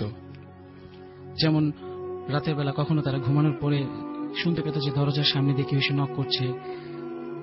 আবার কখনো যখন নাকি মাটির চুলোতে তারা রান্না করত, তো পেছন দিয়ে অনেক সময় কেউ একজনকে এসে ডাক দিত, কিংবা যিনি মহিলা যিনি রান্না করতেন তার শাড়ির আঁচল ধরে টান দিত। তার রান্নার যখন মাছ রান্না হতো, মাছ ভাজা রেখে দিয়ে চলে যেত, এমন সময় দেখা যেত যে মাছ পাওয়া যাচ্ছে না। তো এই ধরনের নানা ধরনের অলৌকিক ঘটনা ঘটতো, যেগুলা তারা প্রত্যহ ওগুলা তারা ফেস করতো এবং গ্রামের মানুষ বলে খুব সাহসী থাকার কারণে সেটা নিয়ে তারা ততটা বিব্রত হতো না। তো সেই ক্ষেত্রে সবচেয়ে বড় ঘটনা যেটা, যে যারা এমনিতে সনাতন ধর্মাবলম্বী তারা একটা বিশেষ বিষয় সম্পর্কে জানেন, যে ধর্মীয় বিভিন্ন অনুষ্ঠানকে সনাতন ধর্মাবলম্বীদের সেই শব্দে বলা হয় হরিসভা। সেই হরিসভা শেষ করে আসার পর ম্যাক্সিমাম সময় অনেক রাত হতো। তো সেই ঘরের কর্তা যখন বিভিন্ন সময় বিভিন্ন জায়গা থেকে হরিসভা শেষ করে রাস্তা দিয়ে আসতেন, অনেক শ্মশানের সামনে দিয়ে, অনেক পুকুরের সামনে দিয়ে, অনেক বাঁশ ঝাড়ের সামনে দিয়েও সে আসতেন। তো সেই সময়গুলোতে রাতের বেলা অনেক ভৌতিক কার্যক্রমের সম্মুখীন হতেন। তো একদিন তার মাথার মধ্যে একটি বুদ্ধি ঢুকলো যে আমি একটা খারাপ রাস্তা আছে, সে রাস্তার সামনে দিয়ে সে যাবে। তো ভাবলো যে আমি এদিক দিয়ে যাব, আমি অন্য রাস্তা দিয়ে যাব না, যদিও অন্য রাস্তা দিয়ে গেলে একটু সময় বেশি লাগবে। তো একদিন উনি যখন বাঁশ ঝাড়ের নিচে দিয়ে আসছিলেন, সেই মুহূর্তে একটা বাঁশ নিচু হয়ে যায়।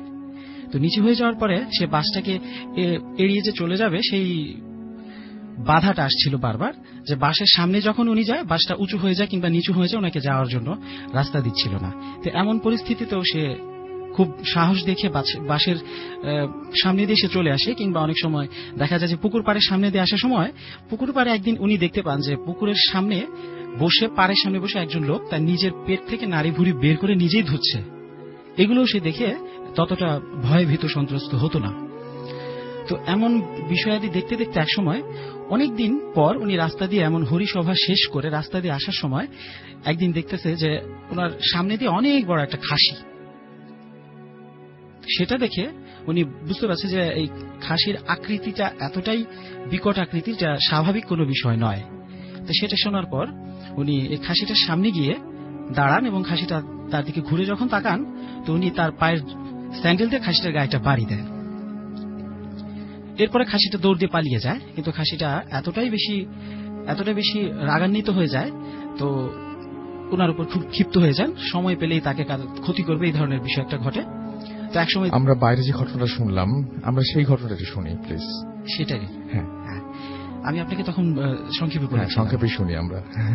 তারপর উনি একসময় এই খাসিটার গায়ে যখন উনি স্যান্ডেল দিয়ে বাড়ি মারেন, বাড়ি দেওয়ার পর সে অসুস্থ হয়ে পড়েন, ধীরে ধীরে এতটাই অসুস্থ হয়ে পড়েন, এবং সেই বাসাতে তার প্রতিবেশীরাও খুব দূরে দূরে থাকতেন। সেই প্রতিবেশীগুলাও যে সচরাচর তার বাসায় এসে তাকে সাহায্য করবে, সেই সুযোগটাও হতো না।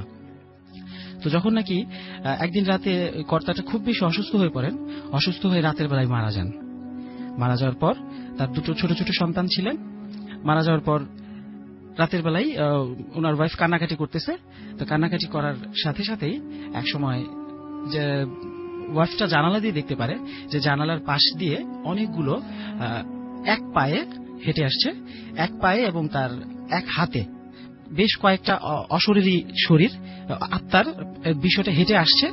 তো তাদের ঘরের ভিতর দিয়ে ঢুকবে এই ধরনের উপক্রম দেখে ওয়াইফটা তার দুটো সন্তানকে নিয়ে গোয়াল ঘরে ঢুকে যায়, যে গরুর রাখা যে গোয়াল ঘরটা, গোয়াল ঘরে ঢুকে যায়। সেখানে গিয়ে তার দুটো সন্তানকে বুকে জড়িয়ে ধরে সে তার নিজের ভয় কাটানোর জন্য অপেক্ষা করছিল। এমন সময় ঘরের ভিতরে ঢুকে সেই অশরীরী বিষয়গুলা তার সেই লাশটাকে ধরে টেনে হিঁচড়ে খেয়ে ফেলে এবং দুর্ভাগ্যবশত সেইটা লাশটা খেয়ে ফেলার পরেও তার ওয়াইফটা তার কাছে আসতে পারেনি। এই বিষয়টা দেখে সে প্রচন্ড কান্নাকাটি করে এবং যখন সেই ভৌতিক আত্মাগুলো ঘর থেকে বেরিয়ে যাচ্ছিল তখন গোয়াল ঘরের দিকে তাকিয়ে তার দিকে তাকানো হয়, কিন্তু তাকে আর তেমন এফেক্ট করেনি। কিন্তু পরদিন মহিলাটা কান্নাকাটি করে সেই লাশটাকে আর প্রতিবেশীকে জানাতেও পারেনি। কান্নাকাটি করে মহিলাটা বাংলাদেশে চলে আসে, কিন্তু পরবর্তীতে জানা যায় যে ওই অশরীরী আত্মাগুলো নাকি ছিল সেই ভারতের পাশ দিয়ে রেল লাইন দিয়ে যাওয়া বিভিন্ন সুইসাইড করা বা এমনিতে অ্যাক্সিডেন্টলি মৃত্যুবরণ করা মানুষের আত্মার অশরীরী বৈশিষ্ট্যের ভৌতিক বিষয়গুলো। এই ছিল আমার ঘটনা প্রথমটা। আচ্ছা, আমরা একটা অডিও ক্লিপে যাই এবং আমরা দেখতে পাচ্ছি যে আমাদের এখানে একটা ঘটনা রয়েছে এবং ঘটনাটি তিনি বলছেন যে পড়ে শোনাবেন। তো আমি পড়ে শোনাচ্ছি এবং কোন একটা কারণে তার নাম কোনো কিছু আমি বলছি না। লিখছেন, আসসালামু আলাইকুম রাসেল ভাই, আমি দেলোয়ার হোসেন এবং তিনি বলছেন যে আমি ময়মনসিংহ এর ত্রিশাল থেকে বলছি এবং তিনি ত্রিশাল একটি গ্রামে থাকেন এবং তিনি যেখানে চাকরি করেন সেটা আমি কোন একটা কারণে, সঙ্গত কারণে আমি তার সেই জায়গাটার নাম বলতে পারবো না।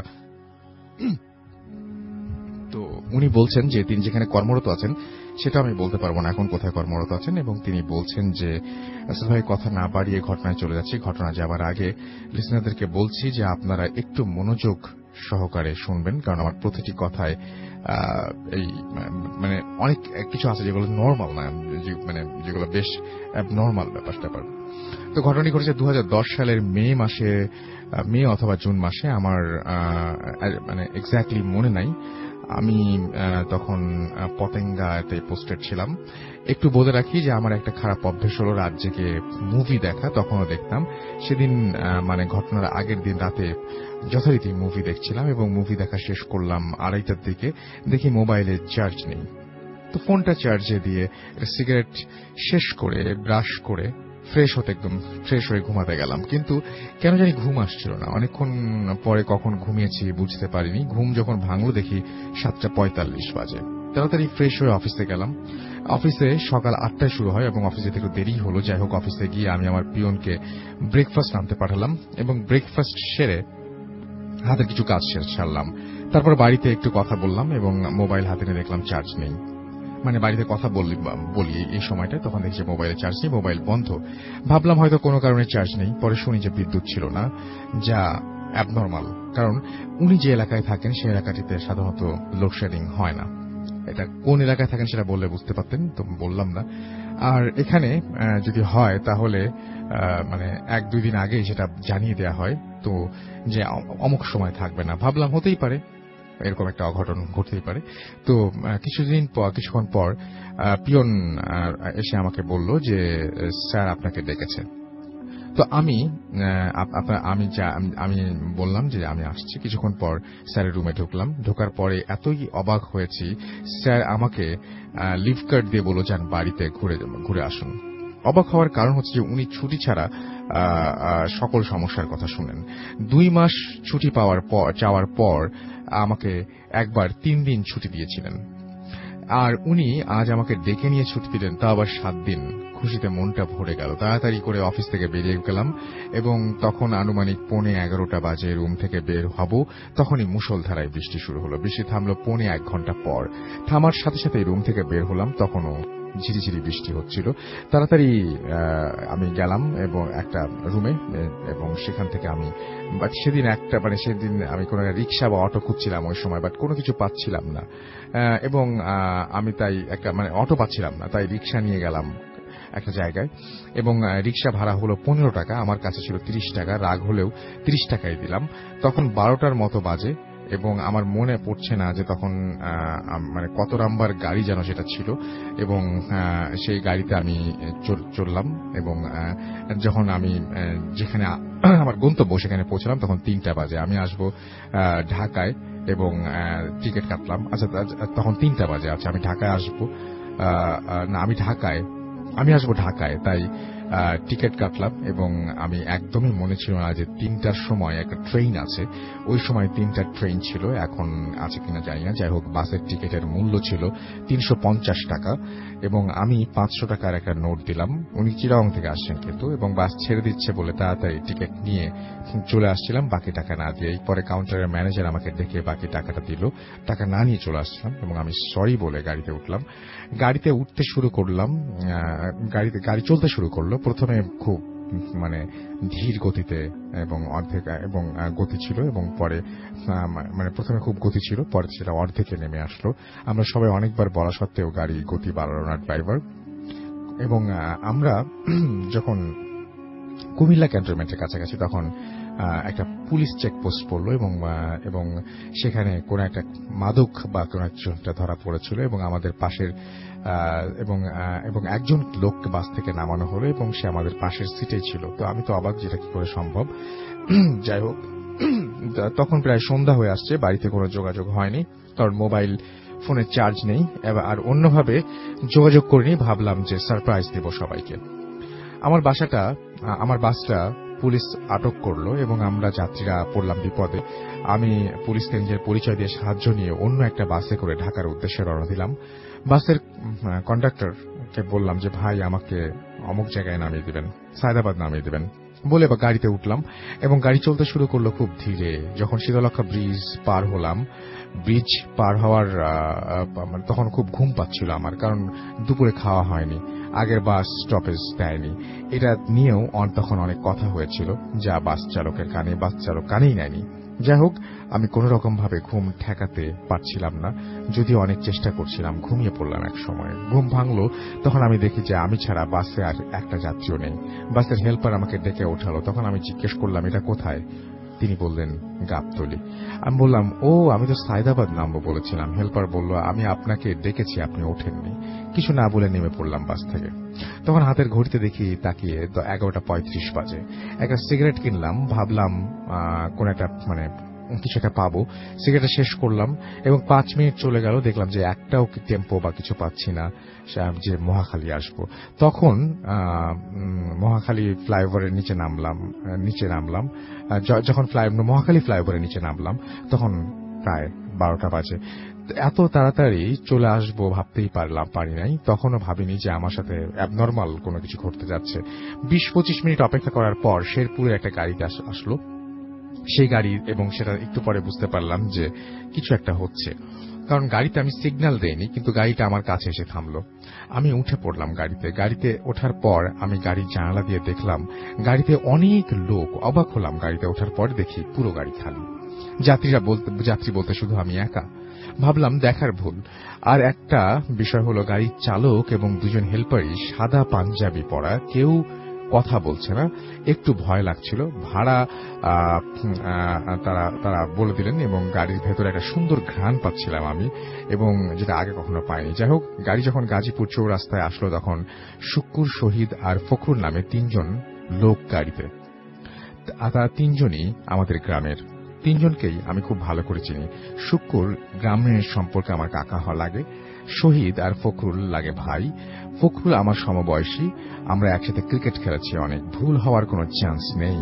তো তাদেরকে দেখে আমি খুব আনন্দে মনটা ভরে গেল এবং ভয়টা দূর হয়ে গেল। তাদেরকে দেখে এতই আনন্দিত হয়েছিলাম যে আমি ভুলেই গিয়েছি যে গাড়ি তো থামেনি, কিন্তু এরা উঠলো কিভাবে। তাদের মধ্যে শুক্কুর কাকা আমাকে জিজ্ঞেস করলো আমাদের ময়মনসিংহের আঞ্চলিক ভাষায় যে কোথায় যাচ্ছ। আমি বললাম যে কাকা, আমি বাড়ি যাচ্ছি। তো ছুটি কয়দিন? আমি বললাম যে 7 দিন কাকা। উনি বললেন যে কোথায় আছো এখন? আমি বললাম চিটাগং। আর কিছু কথা হলো না। আমি জিজ্ঞেস করলাম, কাকা আপনি কেমন আছেন? বলল ভালো। না, তিনি বললেন যে ভালো না। আচ্ছা, ফখরুল আর শহীদ কোনো কথা বলল না। আমি জিজ্ঞেস করলাম কই গিয়েছিলেন? কিছু বলল না। কিছুক্ষণ পরেই হেল্পার বলছে যে ত্রিশাল আসছে, আপনারা নামেন। আমি কিন্তু বলিনি যে আমি ত্রিশাল যাব। ভাবলাম শুকুর কাকা হয়তো বলেছে, কিন্তু শুকুর কাকা সবার আগে সিটে বসেছিল, তারপর শহীদ আর ফখরুল তারপরের সিটে আমি। ফখরুল আর শহীদ মাঝখানে বসেও আমার সাথে কথা বলেনি, অথচ শুকুর কাকা সামনে বসে আমার সাথে কথা বলছে। যাই হোক, ত্রিশাল নামলাম, দেখি ঝুড়ি ঝুড়ি বৃষ্টি এবং তারাও নামলো। ভাড়া কিন্তু নেয়নি। হাত ঘড়ির দিকে তাকিয়ে দেখি যে 1টা বাজে। মনে মনে ভাবলাম 12:25 দিকে গাড়িতে উঠলাম, 45 মিনিটে কেমন করে এত দূর রাস্তা চলে আসলাম। মনে মনে ভাবলাম যে ভুল হয়েছে হয়তো ঘড়ি দেখতে। ত্রিশাল থেকে নেমে শুকুর কাকাকে বললাম যে কাকা যাবেন কিভাবে। কাকা বলল যে চলো তো দেখি কিছু একটা পাওয়া যাবে। আমি বললাম যে বাড়ির জন্য কিছু নিতে হবে। কাকা বললেন যে আরে এখন নিও না, পরে নিও। আমি ভাবলাম যে পরে নেওয়া যাবে, দোকান খোলা নেই তেমন একটা, সিএনজি দিয়েই সাধারণত আমরা বাড়ি পর্যন্ত যাই, কিন্তু এত রাত্রে পাবো না নিশ্চিত।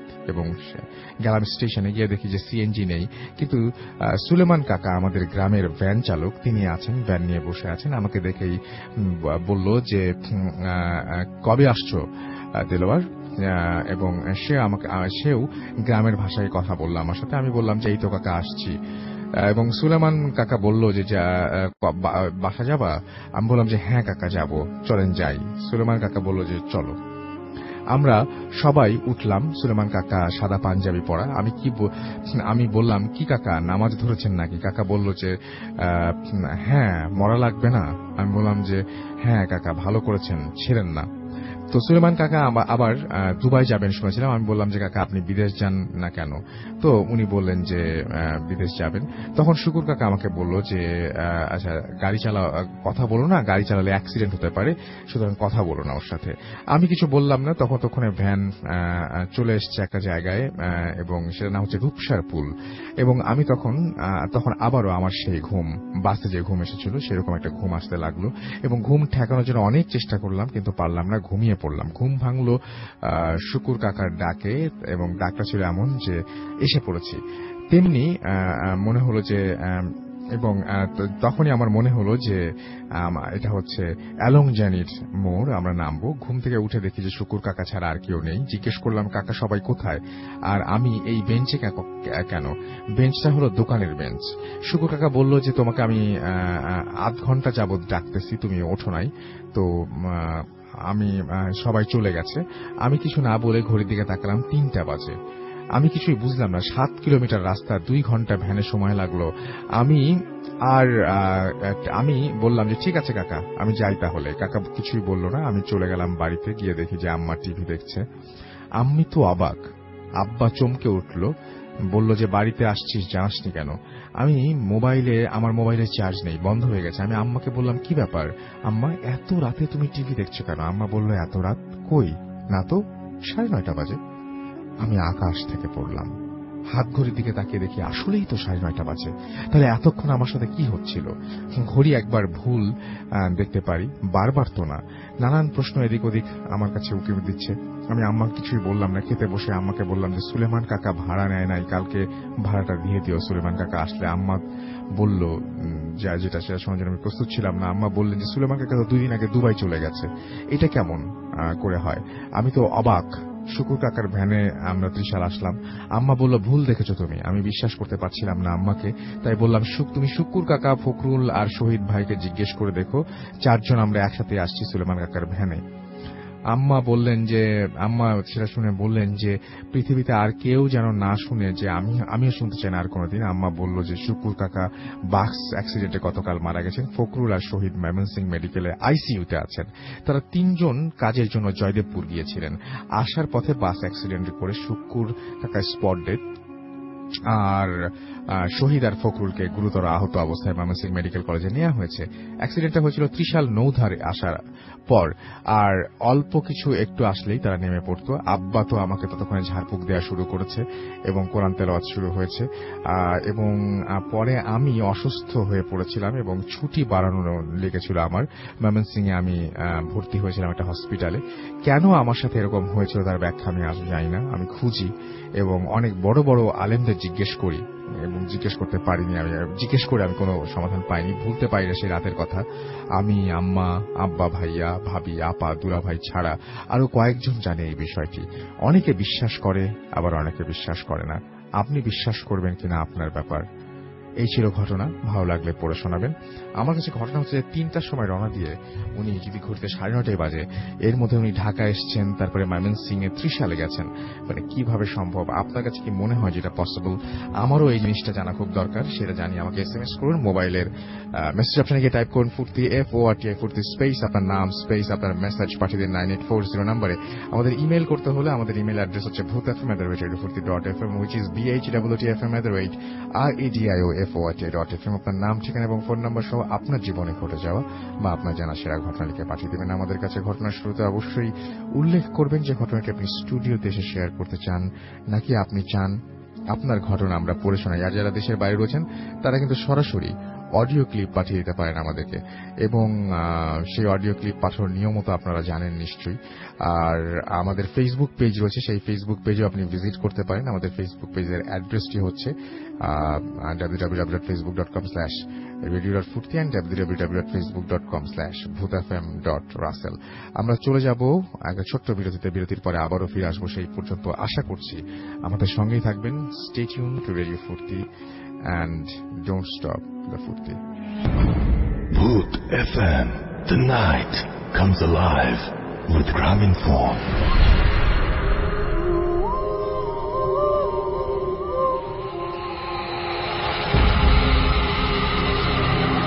Welcome back. ঘুরতে সময় রাত 1:21 শুনছেন সবসময় রেডিও ফুর্তি 8.0 FM। আমি রাস্তার আছে, সাথে আমার সাথে রয়েছে মাসুম ভাই এবং আজকের অতিথিরা। আপনারা দেখছেন তো যে কি চমৎকার চমৎকার ঘটনা আমরা পাচ্ছি, এবং সে আপনারা এরকম ঘটনা পাঠিয়ে দিন আমাদের কাছে। আমি দেখতে পাচ্ছি মেহরুন নিসা আমাদের লিখেছেন লিসনিং টু ভূত এফএম। আমাদেরকে জাহিদ লিখেছেন যে রাজশাহী থেকে তিনি শুনছেন, চারঘাট থেকে। ইব্রাহিম আমাদের লিখেছেন 4 বছর ধরে সাথে আছি। ফয়সাল নারায়ণগঞ্জ থেকে লিখেছেন ফার্স্ট SMS বাট 200 এপিসোড আমাদের তার পিসিতে আছে। আচ্ছা, আমাদেরকে এছাড়াও দেখতে পাচ্ছি যে ফুর্তি থেকে লিঙ্কন আমাদের SMS করেছেন, না ফুর্তি লিঙ্কন আমাদের SMS করেছেন। রাফি আমাদের SMS করেছেন, অসম স্টোরি লিখেছেন। আমাদেরকে ফুর্তি সাজু SMS করেছেন এবং তিনি বলছেন যে ভয় লাগছে ভাইয়া। পারভেজ আমাদের SMS করেছেন, পারভেজ সাব্বির রাহাত বরিশাল থেকে। এবং আমাদেরকে দেখতে পাচ্ছি যে SMS করেছেন নিউটন রাজশাহী থেকে এবং তার কাছে ভালো লাগছে। মেহেদি হাসান আমাদের SMS করেছেন চাঁপাইনবাবগঞ্জ থেকে। আজকের ইমেলগুলো অস্থির লেগেছে। নিয়াজ আমাদের SMS করেছেন চিরাং থেকে। এছাড়া আমাদেরকে সানি 69 বোটবাজার থেকে SMS করেছেন। SMS করেছেন আমাদেরকে সামিদ। এছাড়া আমাদেরকে বাহার SMS করেছেন খিলগাঁও থেকে। সুস্মিতা বড়ুয়া আমাদের SMS করেছেন বিএন স্কুল চিটাগং থেকে। এবং আমাদেরকে SMS করেছেন দেখতে পাচ্ছি। আচ্ছা, আমাদেরকে তিনি বলছেন যেটা কিছু স্টোরি কথা বলছেন যেগুলো বাইরের দেশে ঘটে, এবং সেই ব্যাপারে আপনি যদি জানেন আপনি লিখে পাঠাতে পারেন আমাদের কাছে যে কোনো স্টোরি। জুয়েল এবং তুলুই আমাদের SMS করেছেন, আমাদেরকে SMS করেছেন দেখতে পাচ্ছি রানা। এছাড়াও ফাহিম খুলনা থেকে আমাদের SMS করেছেন। হাসান SMS করেছেন দেখতে পাচ্ছি অয়ন। এছাড়াও সুকান্ত বরিশাল থেকে SMS করেছেন। ভূত এফএম ইজ নাও ভেরি, আচ্ছা তিনি ভয়ঙ্কর বলছেন, ভূত এফএম অনেক বেশি তার কাছে লাগে। জয় শ্যামল থেকে SMS করেছেন এবং তিনি এবং তার ওয়াইফ সুক্তি শুনছেন। হামিম আমাদের সাথে আছেন, আমাদের সাথে রয়েছেন অপূর্ব পলাশী থেকে। এছাড়া আমাদের সাথে রয়েছেন দেখতে পাচ্ছি যে সাকিব। এছাড়াও বাপ্পি আছেন আমাদের সাথে, জুয়েল সহ আরো অনেকে আছেন আমাদের সাথে। আপনি যদি থাকতে চান চলে আসুন, আমাদের SMS করুন, এবং SMS করতে হলে যেটা করতে হবে আপনি জানেন সেটা। আমরা পরবর্তী ঘটনা যাচ্ছি আমাদের পরবর্তী অতিথির কাছে। আপনার নামটা প্লিজ একটু বলবেন, তারপর আপনার ঘটনা যাব আমরা। আসসালামু আলাইকুম, আমার নাম ফয়েজ, আমি এসেছি ঢাকার খিলগাঁও থেকে। শুনি আপনার ঘটনা। ঘটনাটা ঘটে আমার সাথে ঠিক 15 তারিখ ফেব্রুয়ারি মাসের এই 2017 সালের। তো শুরুতে আমি আর আমার ওয়াইফ আর আমার বাবা মা আমরা একটি ফ্ল্যাটে থাকি। তো আমাদের ফ্ল্যাটের রুম হচ্ছে 3টে। 3টের মধ্যে প্রথম রুমে থাকে বাবা মা, মিডল রুমটা খালি, আর শেষের রুমটাতে থাকি আমি আর আমার ওয়াইফ। তো সেই ক্ষেত্রে দেখা যায় মিডল রুমটা প্রায় সময় খালি থাকে, আর আমাদের রুমে আমরা 2 জন। তো আমার ওয়াইফ, মা আর আমার ভাই ওরা গ্রামের বাড়িতে গেল 13 তারিখ সকালে। তো 13 তারিখ ওরা যাওয়ার কারণে আমি অফিসের জন্য আর যাইতে পারি নাই। তো না যাইতে পারার কারণে আমি সন্ধ্যায় বাসায় ফিরি। বাসায় ফেরার পরে খাবার দাবার শেষ করে আমার সময় মতো আমি ঘুমাই। তো ঘুমালে দেখা যায় যে রাত্রে একটা সময়ে মানে হঠাৎ ঘুম ভাঙে, আর ঘুম ভাঙার পরে আমি ভয় পাই। স্বাভাবিক আমরা সবাই যখন ঘুমাই, ঘুমের ভিতরে ভয় পাওয়ার পরবর্তীতেই আমাদের ঘুমটা ভাঙে, কিন্তু আমার ক্ষেত্রে হয় বিপরীত। তো আমার ঘুমটা ভাঙার পরে আমি ভয় পাই। তো এইভাবে সোমবার রাত্র আমার কাটলো। কাটার পরে মঙ্গলবার রাত্রে আমার তেমন আর কোনো প্রবলেম হয় নাই। আর সবচাইতে বড় কথা যেটা, যে আমি এই বাসায় উঠার পর থেকেই আমার জানালার দুইটাতে থাই লাগানো, তো এই থাইয়ের ভিতরে একটা থাইয়ের এক কর্নারে দেখা যায় যে প্রায় সময় কে যেন একটা ঢিল ছড়ে, একটা পাথরের কণা ফিকলে ঠিক যেরকম একটা আওয়াজ হয় গ্লাসে, ঠিক সেই আওয়াজটাই। আচ্ছা, আমি অনেক ক্ষেত্রে অনেক সময় জানালার পর্দা বা ঘর থেকে বের হয়ে মানে অনেকভাবে খোঁজাখুঁজি করে দেখলাম যে আসলে কিছুই নাই। তো না থাকার কারণে একটা পর্যায়ে আমি আমার ওয়াইফরে বিষয়টা শেয়ার করি। তো করার পরে ও বিষয়টা অতটা পাত্তা দেয় নাই। আচ্ছা, তো না দিলে ওরা গ্রামে যাওয়ার পরে আমি সোমবার রাত্র থাকলাম রুমে একা, আমার রুমের দরজা লক করে। মঙ্গলবার রাত্র রুমের দরজা লক করে, সবসময় আমি লক করে ঘুমাই। তো ঘটনা ঘটে 15 তারিখ রাত্র, বুধবার দিন। তা আমি কম্পিউটারে গেমস খেলে আমি তখন বাজে ঘড়িতে প্রায় 1:45। তো আমি খাটে শুইতে গেলাম। তো শুতে যাওয়ার পরে মোবাইলে দেখলাম যে 12:45 বাজে। তো শুয়ে একবার ডান পাশ একবার বাম পাশ, মানে আমার আর ঘুম আসতেছে না কোনো কারণেই। তো যাক, তারপরে কি করি, এরকম করতে করতে তখন বাজে প্রায় 2:40 থেকে 45। আচ্ছা, তো যাক, তারপরে দেখলাম যে না, তখনও ঘুম আসতেছে না। পরে মোবাইল বের করে অনলাইনে কিছু পত্রিকা পড়া শুরু করলাম। পত্রিকা পড়তে গেলে একটা পর্যায়ে দেখা গেল তখন প্রায় 3টার কাছাকাছি, 2:50 কি 55 বাজে। তো ওই মুহূর্তে আমার চোখে ঘুম আসলো। তো ঘুম আসার পরে আমি মোবাইলটা সাইডে রেখেই ঘুমালাম। তো ঘুমানোর পরে দেখা গেল হঠাৎ আমার ঘুম ভাঙে। তখন আমি মোবাইলটা হাতে নিয়ে দেখলাম 3:43 কি 44 বাজে আনুমানিক। তো বাজার পরে আমি মোবাইলটা হাতে রাখলাম, আবার পাশেই মাথার সাইডে রাখলাম। তো রাখার পরে আমার কাছে এরকম একটা বিষয় মনে হলো যে আমার রুমে আমি ছাড়া আরো 4 জন মানুষের অস্তিত্ব আছে। আচ্ছা, কিন্তু আসলে রুমের লাইট নিভানো ছিল, আর বাইরে থেকে যে আলোটুকু আসতেছিল ওই আলোটুকুর মাধ্যমে আমি শুধু তাদের ফেসটা দেখতে পাচ্ছিলাম, বাট তাদের কোনো বডি আমি আর দেখতে পাই নাই। তো ফেসটা ছিল পুরাই সাদা, আর বডিটা তো সম্পূর্ণ অন্ধকারই, কিছু আর বোঝা যায়নি, কিন্তু সাদা শ্যাডোর মতো, তাও পুরো পারফেক্টলি বোঝা যায়নি আর কি তাদের ফেসটা। তো যাক, ওই মুহূর্তে আমি হঠাৎ অনেক ভয় পেলাম। তো ভয় পাওয়ার পরে আমি যে আসলে সামনের রুমে গিয়ে বাবাকে ডাকবো বা বিছানা থেকে নামবো নাকি আমি কোনো সূরা পড়বো, সেই জিনিসটাও মানে আমি বুঝতেছি না যে আমি আসলে কি করার দরকার আমার এই মুহূর্তে। যদিও আমার রুমের ওয়ালে আমি বড় করে একটা আয়াতুল কুরসি সূরা স্টিকারে প্রিন্ট করে লাগানো রাখছি, কিন্তু তারপরেও মানে ওই মুহূর্তে আমি কোনো কিছুই করতে আর পারি নাই। না পারার কারণে মানে আমার গলা তো শুকিয়ে গেছে ওই মুহূর্তে, শরীর পুরো অবশ। তো ওই অশরীর গুলার মানে মাথাটা আমি যতটুকু দেখলাম, মানে দেখা গেছে ওইটা সম্পূর্ণ আমার কাছাকাছি। আমার মাথার পাশে আমার কম্পিউটারের চেয়ারটা, এই চেয়ারের উপরে একজন, আমার পায়ের কাছে যেই জানালাটা ওই জানালার কর্নারে একজন, আর আমার হাতের বাম দিকে যে জানালাটা থাকে, যেই জানালাটা আমি আওয়াজ পাই সব সময় কর্নার, তো ওই জানালাতে আরেকজন, আর আমার রুমের দরজাতে একজন দাঁড়ানো। মানে আমি তাদের বডি দেখতেছি না, কিন্তু তাদের মাথার দিকটা দেখতে গেলে বোঝা যাইতেছে যে কেউ দাঁড়ানো আছে। তো একটা ক্ষেত্রে যাক, এইভাবে প্রায় অনেকক্ষণ গেল। তো যাওয়ার পরে দেখা গেল যে ওই অশরীরগুলা আসলে আস্তে আস্তে আমার দিক থেকে সরে যাচ্ছে। তো তাদের মানে সরার সময় মানে আমরা যখন সামনের দিকে আগে হাঁটতে গেলে আমাদের মুখটা থাকে সামনের দিকে, কিন্তু আমরা তো পিছনে দেখতে গেলে ঘাড় ঘুরায় দেখা দরকার। তো ওরা আর পিছনে ঘাড় ঘুরায় নাই, তো না ঘুরাইয়া ওরা এমন ভাবে হাঁটতেছে মানে যে ওরা সামনের দিকে তাকাই হাঁটতেছে, কিন্তু ওরা 4 জনই আমার দিকে মুখ করে, আমার দরজা প্লাস আমার এই চেয়ার থেকে 2 জন হাঁটতে হাঁটতে মানে আমার পায়ের কাছ দিয়ে গেল, 2 জন 2 জানালায়, আর 2 জানালার পাশে তো মানে ওই একজন পায়ের কাছে আরেকজন ওই জানালায় আগে থেকেই ছিল। তো দেখলাম যে অনেকক্ষণ পরে মানে প্রায় ফজরের সময় হয়ে আসছে ওই মুহূর্তে। তো ওরা মানে চলে যাইতেছে, চলে যাওয়ার সময় এমন একটা ভাব দেখলাম আমি তাদের চোখে যে আসলে তারা মানে কি যে করবে আমার আসলে তারা নিজেরাও বুঝতেছে না। মানে আমি বুঝলাম না যে আমি তাদের আসলে কোন ধরনের ক্ষতি করলাম বা কি দোষটা ছিল আমার ওই দিন। আর যাওয়ার সময় তাদের চোখে মানে লাল রঙের আগুন জ্বলতেছিল এক কথায়, দাও দাও।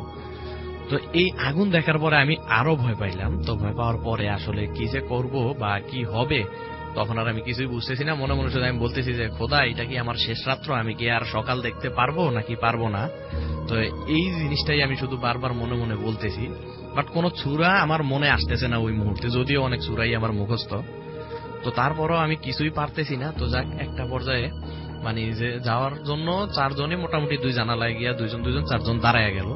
তো দাঁড়ায় যাওয়ার পরে আমি দেখতেই ছিলাম তাকায়া জানালার দিকে, আর ওরাও আমার দিকেই মানে রাগান্বিত চোখে তাকানো ছিল।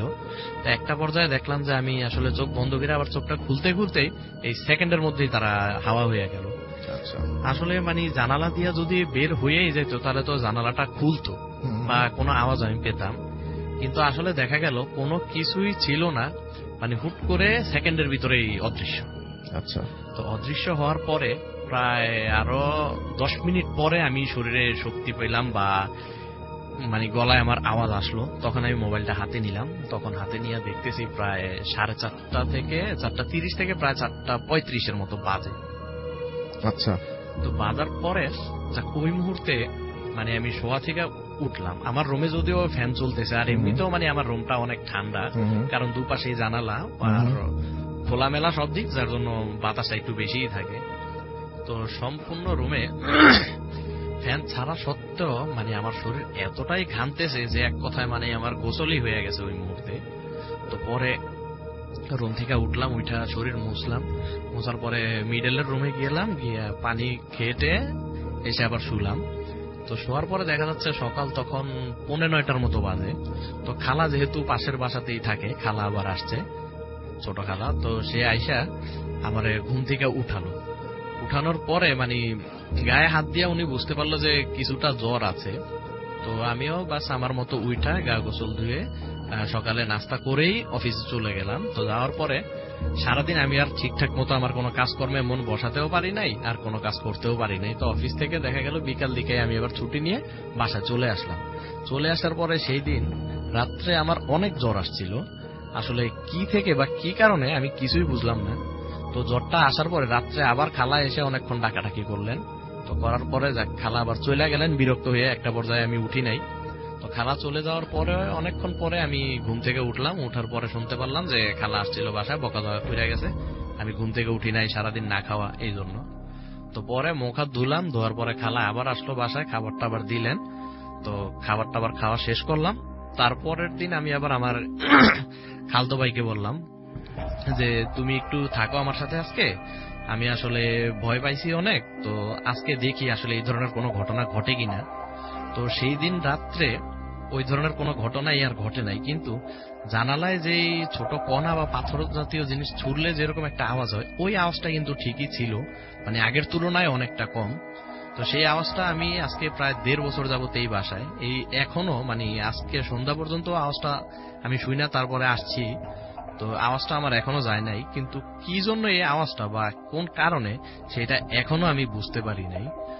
তো আসলে যদি আপনাদের কারো কাছে এইটার কোনো ব্যাখ্যা থাকে তাহলে জানাবেন, খুবই উপকৃত হব। এই ছিল আমার ঘটনা। থ্যাংক ইউ ভেরি মাচ আপনার ঘটনার জন্য। আমরা পরবর্তী ঘটনায় যাব আমাদের পরবর্তী অতিথির কাছে, এবং এটাও একটা ব্ল্যাক ম্যাজিক নিয়ে ঘটনা। তো আমরা শুনে আসি ঘটনাটি, আমরা সরাসরি ঘটনায় চলে যাই। জি শ্রোতা বন্ধুরা, এখনকার গল্পটিও একটি 100 বছর আগের একটি ঘটনা। ঘটনাটি একটি ব্ল্যাক ম্যাজিককে নিয়েই। তো ঘটনার মধ্যে সর্বপ্রথমে আসেন হরিলাল নামের একজন ব্যক্তি, যিনি দেখতে অসম্ভব সুদর্শন ছিলেন। দেখতে এতটাই সুদর্শন ছিলেন যে দৃষ্টি এড়ানো তার কাছ থেকে আসলে অসম্ভব। সেই হরিলাল যখন খুব এতটা সুদর্শনের কারণে যখন সে চলাফেরা করত, তা একসময় তার দিকে একটা পরীর নজর পড়ে। সে পরীটা একসময় তাকে তুলে নিয়ে চলে যায়, কিন্তু সেই পরী তাকে তুলে নিয়ে চলে যাওয়ার পর দীর্ঘদিন সেই এলাকাতে বা তার পরিবারের মধ্যে কোনো সন্ধান পাওয়া যাচ্ছিল না। এমন সময় যে পরীদের রাজ্যে সেই হরিলালকে নিয়ে যাওয়া হয়, সে পরীদের রাজ্যে হরিলালকে নিয়ে গিয়ে তার মতি ভ্রম করে তাকে অনেক ব্ল্যাক ম্যাজিক শেখানো হচ্ছিল। যে পরীটা তাকে নিয়ে যায় তাকে বিয়ে করার একটা মানসিকতা থাকে, সে পরীটা চাচ্ছিল তাকে বিয়ে করবে, এবং তাকে পরীদের রাজ্যে নিয়ে তাকে অনেকগুলো ব্ল্যাক ম্যাজিক শেখানো হয়। কিন্তু সেই যে পরীটা হরিলালকে নিয়ে যান, সেই পরীদের রাজ্যের অন্য আরেকটা পরী হরিলালকে দেখে পছন্দ করে ফেলেন, এবং সেই দুটো পরীর মধ্যে যে হরিলালকে যে নিয়ে যায় এবং যে হরিলালকে দেখে পছন্দ করে, সেই দুটো পরীর মধ্যে তাদের মধ্যে আবার কিছুটা রেষারেষির সৃষ্টি হয় যে হরিলালকে ওই পরীটা বিয়ে করবে। হরিলাল এতটা সুদর্শন ছিল। তো সেই মুহূর্তে একসময় অপোজিশনে যেই পরীটা ছিল একসময় যখন বুঝতে পারে যে না, হরিলালকে পাওয়া সম্ভব নয়, কারণ যে পরীটা হরিলালকে নিয়ে এসেছে সে তাকে সেই সুযোগটা দিচ্ছে না। একসময় যেই পরীটা একসময় তাকে দেখে পছন্দ করে, সেই পরীটা একসময় হরিলালের মতিভ্রমটাকে ভালো করে তাকে বলে দেয় যে তুমি আসলে এই রাজ্যের নয়, তুমি মানুষ নয়, তোমাকে এই প্ল্যান করে এই বইটা তোমাকে নিয়ে আসছে। তখন হরিলাল বলে আমি এখন কি করবো, আমি আমার রাজ্যে চলে যেতে চাই। আমার মানসিক পরিবর্তন আসার পর সে বলে যে আমি মানব জীবনে আমি চলে যাব। তো সেই ক্ষেত্রে হরিলালকে বলে যে আমি তোমাকে যেই ব্ল্যাক ম্যাজিক গুলা শেখানো হয়েছে, আমি সেই ম্যাজিক গুলাকে তোমাকে আমি নষ্ট করছি না, সেই জাদু বিদ্যাগুলো তোমার মধ্যেই থাকবে, কিন্তু তোমাকে মানব জীবনে তোমাকে পাঠিয়ে দেওয়ার পর তুমি সেখানে গিয়ে বিয়ে করতে পারবে না, প্রথম কথা। দ্বিতীয় কথা হচ্ছে তুমি মানুষের উপকার করবে। এই ধরনের একটা প্রতিশ্রুতি দিয়ে হরিলালকে তাদের গ্রামে পাঠিয়ে দেওয়া হয় এবং বলে যে আমি যদি আমার গ্রামে গিয়ে আমার পরিচয় দিয়ে আমাকে মানুষ চিনবে কিভাবে, আমি তো অনেক দিন হয়ে গেছে আমি আমার এলাকা থেকে বিচ্যুত হয়ে আছি। তো সেই ক্ষেত্রে বলে যে তুমি তোমাদের এলাকায় গিয়ে তোমার পরিচয় দিবে বা তোমার সমস্ত কথাগুলো বলার পর মানুষ চিনবে, কিন্তু তুমি সর্বপ্রথম তুমি যাওয়ার একটা নজির দেখাতে হবে যে তুমি তোমাদের গ্রামের একটা বাঁশ ঝাড়ের সামনে গিয়ে সেখানে 3টা তুড়ি দিবে। 3টা তুড়ি দেওয়ার সাথে সাথে এই বাঁশঝাড়ের প্রত্যেকটা বাঁশ একটার পর একটা ছিঁড়ে যায়। তো সেই ছিঁড়ে যাওয়ার শব্দে, প্রচন্ড শব্দে রাতের বেলা গ্রামবাসী জড়ো হয়। জড়ো হওয়ার পর এসে দেখে যে এখানে একটা লোক পড়ে আছে। তারপর হরিলাল সবাইকে পরিচয় দেয় যে আমি এই ছেলে, ও এত বছর আগে আমি এখানে ছিলাম, আমাকে এভাবে পরি আমাকে ধরে নিয়ে চলে যায়। এরপর হরিলাল একসময় অবিবাহিত থেকে যাওয়ার প্রতিশ্রুতি নিয়ে সে এখানে চলে আসে এবং সে একসময় কালী সাধকে পরিণত হয়। সে খুব একজন ভালো কালী সাধক এবং মানুষের উপকার করার জন্য সেই ব্ল্যাক ম্যাজিকটাকে ইউজ করা হয়। এই ছিল হরিলালের জীবন, কালী সাধকে হরিলাল পরিণত হওয়ার ঘটনা। এর পরবর্তীতে আসে পরিণত সময়ে একসময় আসে যে পার্শ্ববর্তী একটা গ্রামের একটা ছেলেকে ব্ল্যাক ম্যাজিক করা হয়।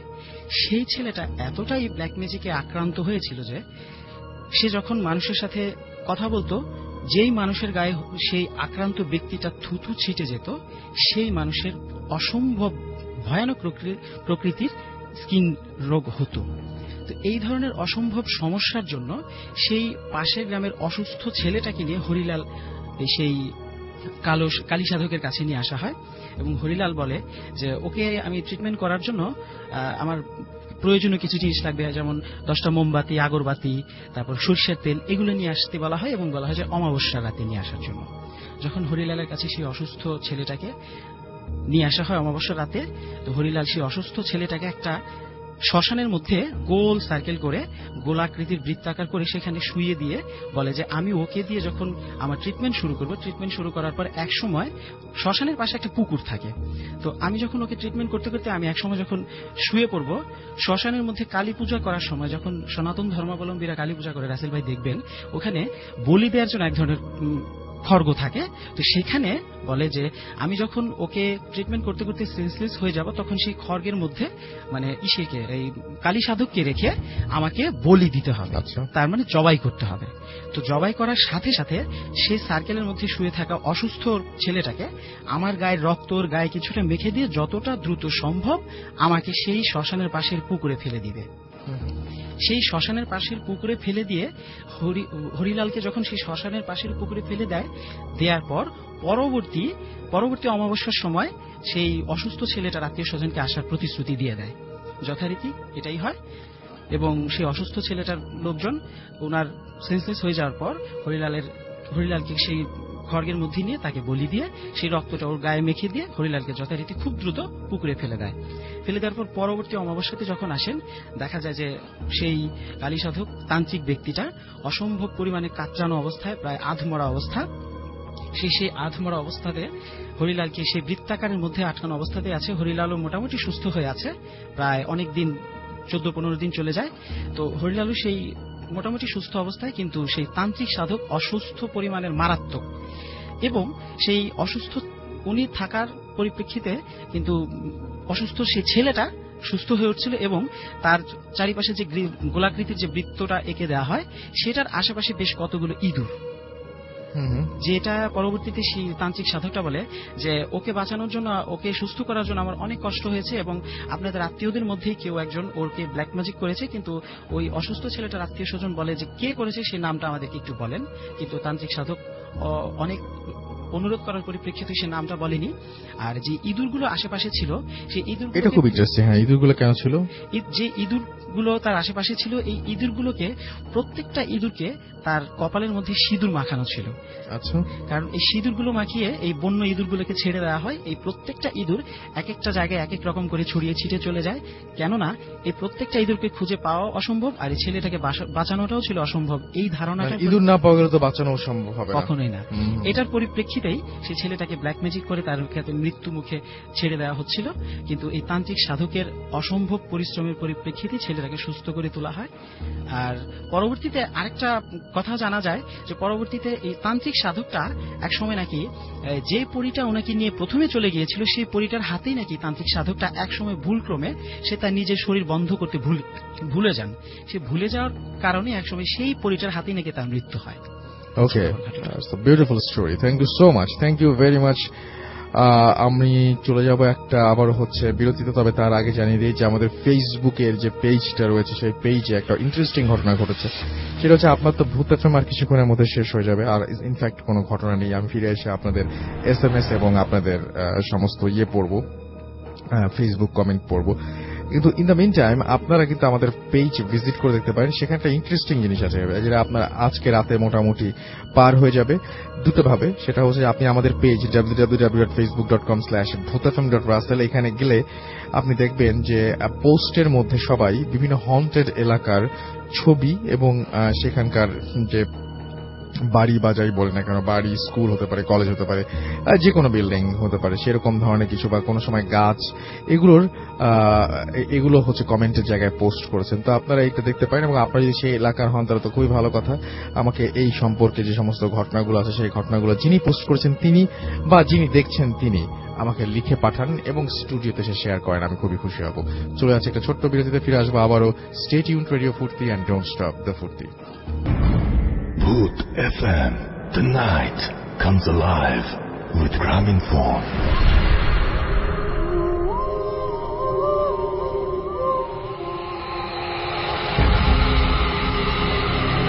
Welcome back. ঘড়িতে সময় রাত 1টা বেজে এই মুহূর্তে 44 মিনিট। শুনছেন সব সময় রেডিও ফুর্তি .FM। আমি রাসেল আছি সাথে। আর দেখতে পাচ্ছি যে আমাদেরকে এখানে ফেসবুকের যে পেজটা রয়েছে, আমাদের ফুর্তির যে পেজটা রয়েছে, সেখানে লিখছেন অ্যাক্টিভ শোভন যে ভূত এফএমের জন্যই শুক্রবার রাত্রে এত স্পেশাল হয়। আমার তো মনে হয় আপনাদের জন্য, কারণ ভূত এফএমের স্পেশাল এপিসোড মানে স্পেশাল করেন আপনারা সঙ্গে থাকেন, আপনারা ঘটনা প্রথম সবকিছু তো আপনাদেরই। মানে এই শোতে আমি শুধু হোস্ট, আর বাকি সবাই হচ্ছে এই শোতে, মানে সবার কন্ট্রিবিউশন আছে, আমি শুধুমাত্র লিঙ্কটা করে দিই, এন্ড দ্যাটস ইট। আমাদের তানিয়া রহমান তৃপ্তি লিখেছেন যে আচ্ছা তিনি কোন প্রসঙ্গে কথা বলছেন আমি অবশ্য বুঝিনি। এমডি লাভলু আমাদেরকে বাহারিন থেকে তিনি চেষ্টা করছেন আমাদেরকে শোনার। তানজিনা মাহমুদ তানিয়া আমাদের সাথে আছেন। ইমেলগুলো ভালো লেগেছে এবং আমাদেরকে দেখতে পাচ্ছি যে তাহমিনা জিনিয়া লিখেছেন যে তিনি বলছেন তিনি স্কেয়ার্ড নন। আপনার ঘটনাকে আপনি এনজয় করেছেন, মানে I am not scared. What does it mean? আসলে মানে আপনি যে ঘটনাগুলো শুনেছেন মানে সেগুলো কি আপনি পছন্দ করেননি, নাকি মানে আপনি অনেক ব্রেভ, এরকম কোনো কিছু? সেটা আমাকে একটু পরিষ্কার করে বলেন, তাহলে খুব ভালো হয় আমাদের ঘটনা সিলেক্ট করতে। স্পেশালি আমাদেরকে রুমন মোল্লা লিখেছেন নাইস ভাইয়া। অভিক আমাদের লিখেছেন লিসনিং ফ্রম রোম, ইটালি। ইটালিতে যেতেই হবে। তাহসান হোসেন আমাদের SMS করেছেন এবং আমার কাছে ভয়ের ঘটনা রয়েছে, সিলেট থেকে লিখেছেন। তো পাঠিয়ে দিন আমাদেরকে প্লিজ। ভয়ের ঘটনা কখনো নিজের কাছে রাখবেন না, ওটা আপনার ভয় বাড়াবে। আমাদের কাছে পাঠিয়ে দেবেন। সোহাগ উদ্দিন আমাদের কাছে লিখেছেন একা একা তিনি শুনছেন। আমাদেরকে রুকাইয়া নাফিসা লিখেছেন যে অসম। আমাদেরকে এমডি তারেক রহমান লিখেছেন যে শেষের কাহিনীটা তার কাছে অতটা ভালো লাগেনি। আমাদেরকে দেখতে পাচ্ছি যে SMS করেছেন সাকিব আদনান আকরাম এবং আমাদেরকে SMS তিনি বলছেন যে আপনার কি ভয় করে না সেটা বলতে কি যে জিজ্ঞেস করেন আমাদের। মানে আমি তো সবচেয়ে বেশি ভয় পাই আপনাদের মধ্যে যারা আছেন এখানে। ইকরাম আমাদের সাথে আছেন এবং তিনিও ভয় পাচ্ছেন। আমাদেরকে ফাবলিহা আতিয়া ইবনাথ তিনি আমাদের সাথে আছেন এবং তিনিও আমাদেরকে শুনছেন এই মুহূর্তে। আমাদের অ্যাপের ছবি আপ করেছেন তিনি এবং অ্যাপ দিয়ে শুনছেন, সেটা বুঝতে পারছি। আমাদেরকে আরো অনেকেই এখানে ঘটনা পাঠাচ্ছেন। আমি আপনাকে বলবো একটা জিনিস, সেটা হচ্ছে যে আপনারা যারা আমাদের সাথে থাকতে চান এবং আমাদেরকে ঘটনা পাঠাতে চান, তারা আরেকটা কাজ কিন্তু করতে পারেন। আমরা অনেক জায়গায় ভিজিট করতে চাই, প্লাস আপনাদের কাছ থেকে ছবি সহ ঘটনা পেতে চাই। যেমন ধরুন যে আপনারা হয়তো করে একটা হন্টেড বাড়ি পেলেন, সেই বাড়ির সামনে গিয়ে আপনি নিজে একটা রিপোর্ট করুন। আপনি সেইখানে গিয়ে ক্যামেরা নিয়ে নিজে একটা রিপোর্ট করুন এবং আপনি বলুন যে এই সেই বাড়ি, যে বাড়ির সামনে আমরা দাঁড়িয়ে আছি, এই বাড়ির এই এই এই এই ঘটনা। খুব ছোট্ট করে, হয়তো 1 মিনিট বা 2 মিনিটের মধ্যে জেস্টটা বুঝিয়ে বললেন বা ছোট্ট করে বুঝিয়ে বললেন যে এই বাড়িতে এটা, ফর এক্সাম্পল, যে এটা একটা জমিদার বাড়ি ছিল এবং জমিদার খুব অত্যাচারী ছিল, এখনো পর্যন্ত এইখানে নুপুরের শব্দ পাওয়া যায়, এখনো পর্যন্ত এখানে ঘোড়া দৌড়ায়, এখনো পর্যন্ত এখানে এটা হয় সেটা হয়। এরকম ধরনের জিনিস ছোট্ট করে যদি আমাদেরকে ভিডিও করে আমাকে ইমেল করেন, আমাদের ইমেল অ্যাড্রেস হচ্ছে bhutfm@radiofurti.fm, which is bhwtfm@radioforti.fm। ছবি লিখে আপনি তারপরে ছবি তুলে, মোবাইল ফোন দিয়ে ছবি তুলে সেই জায়গাটা, যে ঘটনা, সেই ঘটনা সম্পর্কে আপনি বর্ণনা দিয়েও আমাদের কাছে লিখে পাঠাতে পারেন। এন্ড আজকে অলরেডি আমি দেখতে পাচ্ছি যে অনেকেই সেই কাজটি করছেন আমাদের পেজে এবং অনেকেই পোস্ট দিচ্ছেন বিভিন্ন ধরনের ছবি। এবং আমি জানি যে প্রত্যেকটা এলাকায় একটা অন্তত হন্টেড গাছ, হন্টেড বাড়ি, হন্টেড পুকুর বা হন্টেড কোনো কিছু না কোনো কিছু আছেই, হন্টেড মানুষ কোনো না কোনো কিছু একটা আছেই। সো এইরকম টাইপের জায়গা বাংলাদেশে অভাব নাই। বাংলাদেশে তো প্রত্যেকটা মানুষের কাছে একটা করে ভয়ের ঘটনা রয়েছে, সুতরাং এরকম জায়গা মিস হওয়ার কথা না। সো আপনার যদি বাসা বা বাসার চারপাশে এরকম ধরনের কোনো কিছু থাকে, তাহলে অবশ্যই আমাকে জানাবেন। আমাদের যে রেডিও ফুর্তির ভূত এফএম এর যে পেজটা, সেখানে দেখতে পাচ্ছি অনেকে এখনো লিখে যাচ্ছেন এবং অ্যাপ দিয়ে শুনছেন আসিফ মাহমুদ, এবং তিনি সেটা আপ করেছেন। আফরিন আফনান তিনিও শুনছেন আমাদেরকে অ্যাপ দিয়েই। আমাদের সাথে আছেন আসিফ মাহমুদ, আবারও পাঠিয়েছেন। এবং আমি খুবই ইমপ্রেস যে আপনারা সবাই আপনাদের এলাকার ঘটনা, এলাকার ছবি আমাদেরকে পাঠাচ্ছেন। যেমন দেখতে পাচ্ছি এখানে সরকার কুমার আমাদের এখানে লিখেছেন নাকি, শেখার কুমার আমাদের এখানে আছেন এবং তিনি একটা পোস্ট এরকম পাঠিয়েছেন। And thank you very much. আমি জানি না যদি আপনি লেখেননি যে পোস্টের ব্যাপারটা কি। আমাদের এখানে দেখতে পাচ্ছি যে আপনি আরো একটা বাড়ির ছবি পাঠিয়েছেন এবং সেটাতেও লেখেননি যে এই বাড়িটার কাহিনী কি, এবং পুরনো বাড়ি হলে সেটা যে হন্টেড হবে এমন কোনো মানে নাই। আমি দেখতে পাচ্ছি যে হন্টেড হাউস, ইমরুল কায়েস অয়ন একটা বাড়ির ছবি দিয়ে লিখেছেন, সেটার ঘটনা আমরা জানতে চাই। যদি এটা হন্টেড হাউস হয়, কেন হন্টেড হাউস, কি ঘটে এখানে, সেটা আমাদেরকে অবশ্যই জানতে হবে। আমাদের এখানে দেখতে পাচ্ছি যে আরো অনেকেই পোস্ট দিয়ে যাচ্ছেন এবং যেমন এমডি কাজী ইমন তিনি একটা পোস্ট দিয়েছেন যেখানে একটা হন্টেড হাউসের ছবি আছে। আমি কয়েকদিন আগে ফেসবুকে পোস্ট দিয়েছিলাম যে হন্টেড হাউসের যদি এরকম কোনো ঠিকানা আপনাদের থাকে তাহলে সেটা পাঠান, এন্ড আপনারা অলরেডি সেটা আমাদেরকে পাঠাচ্ছেন। Thank you very much.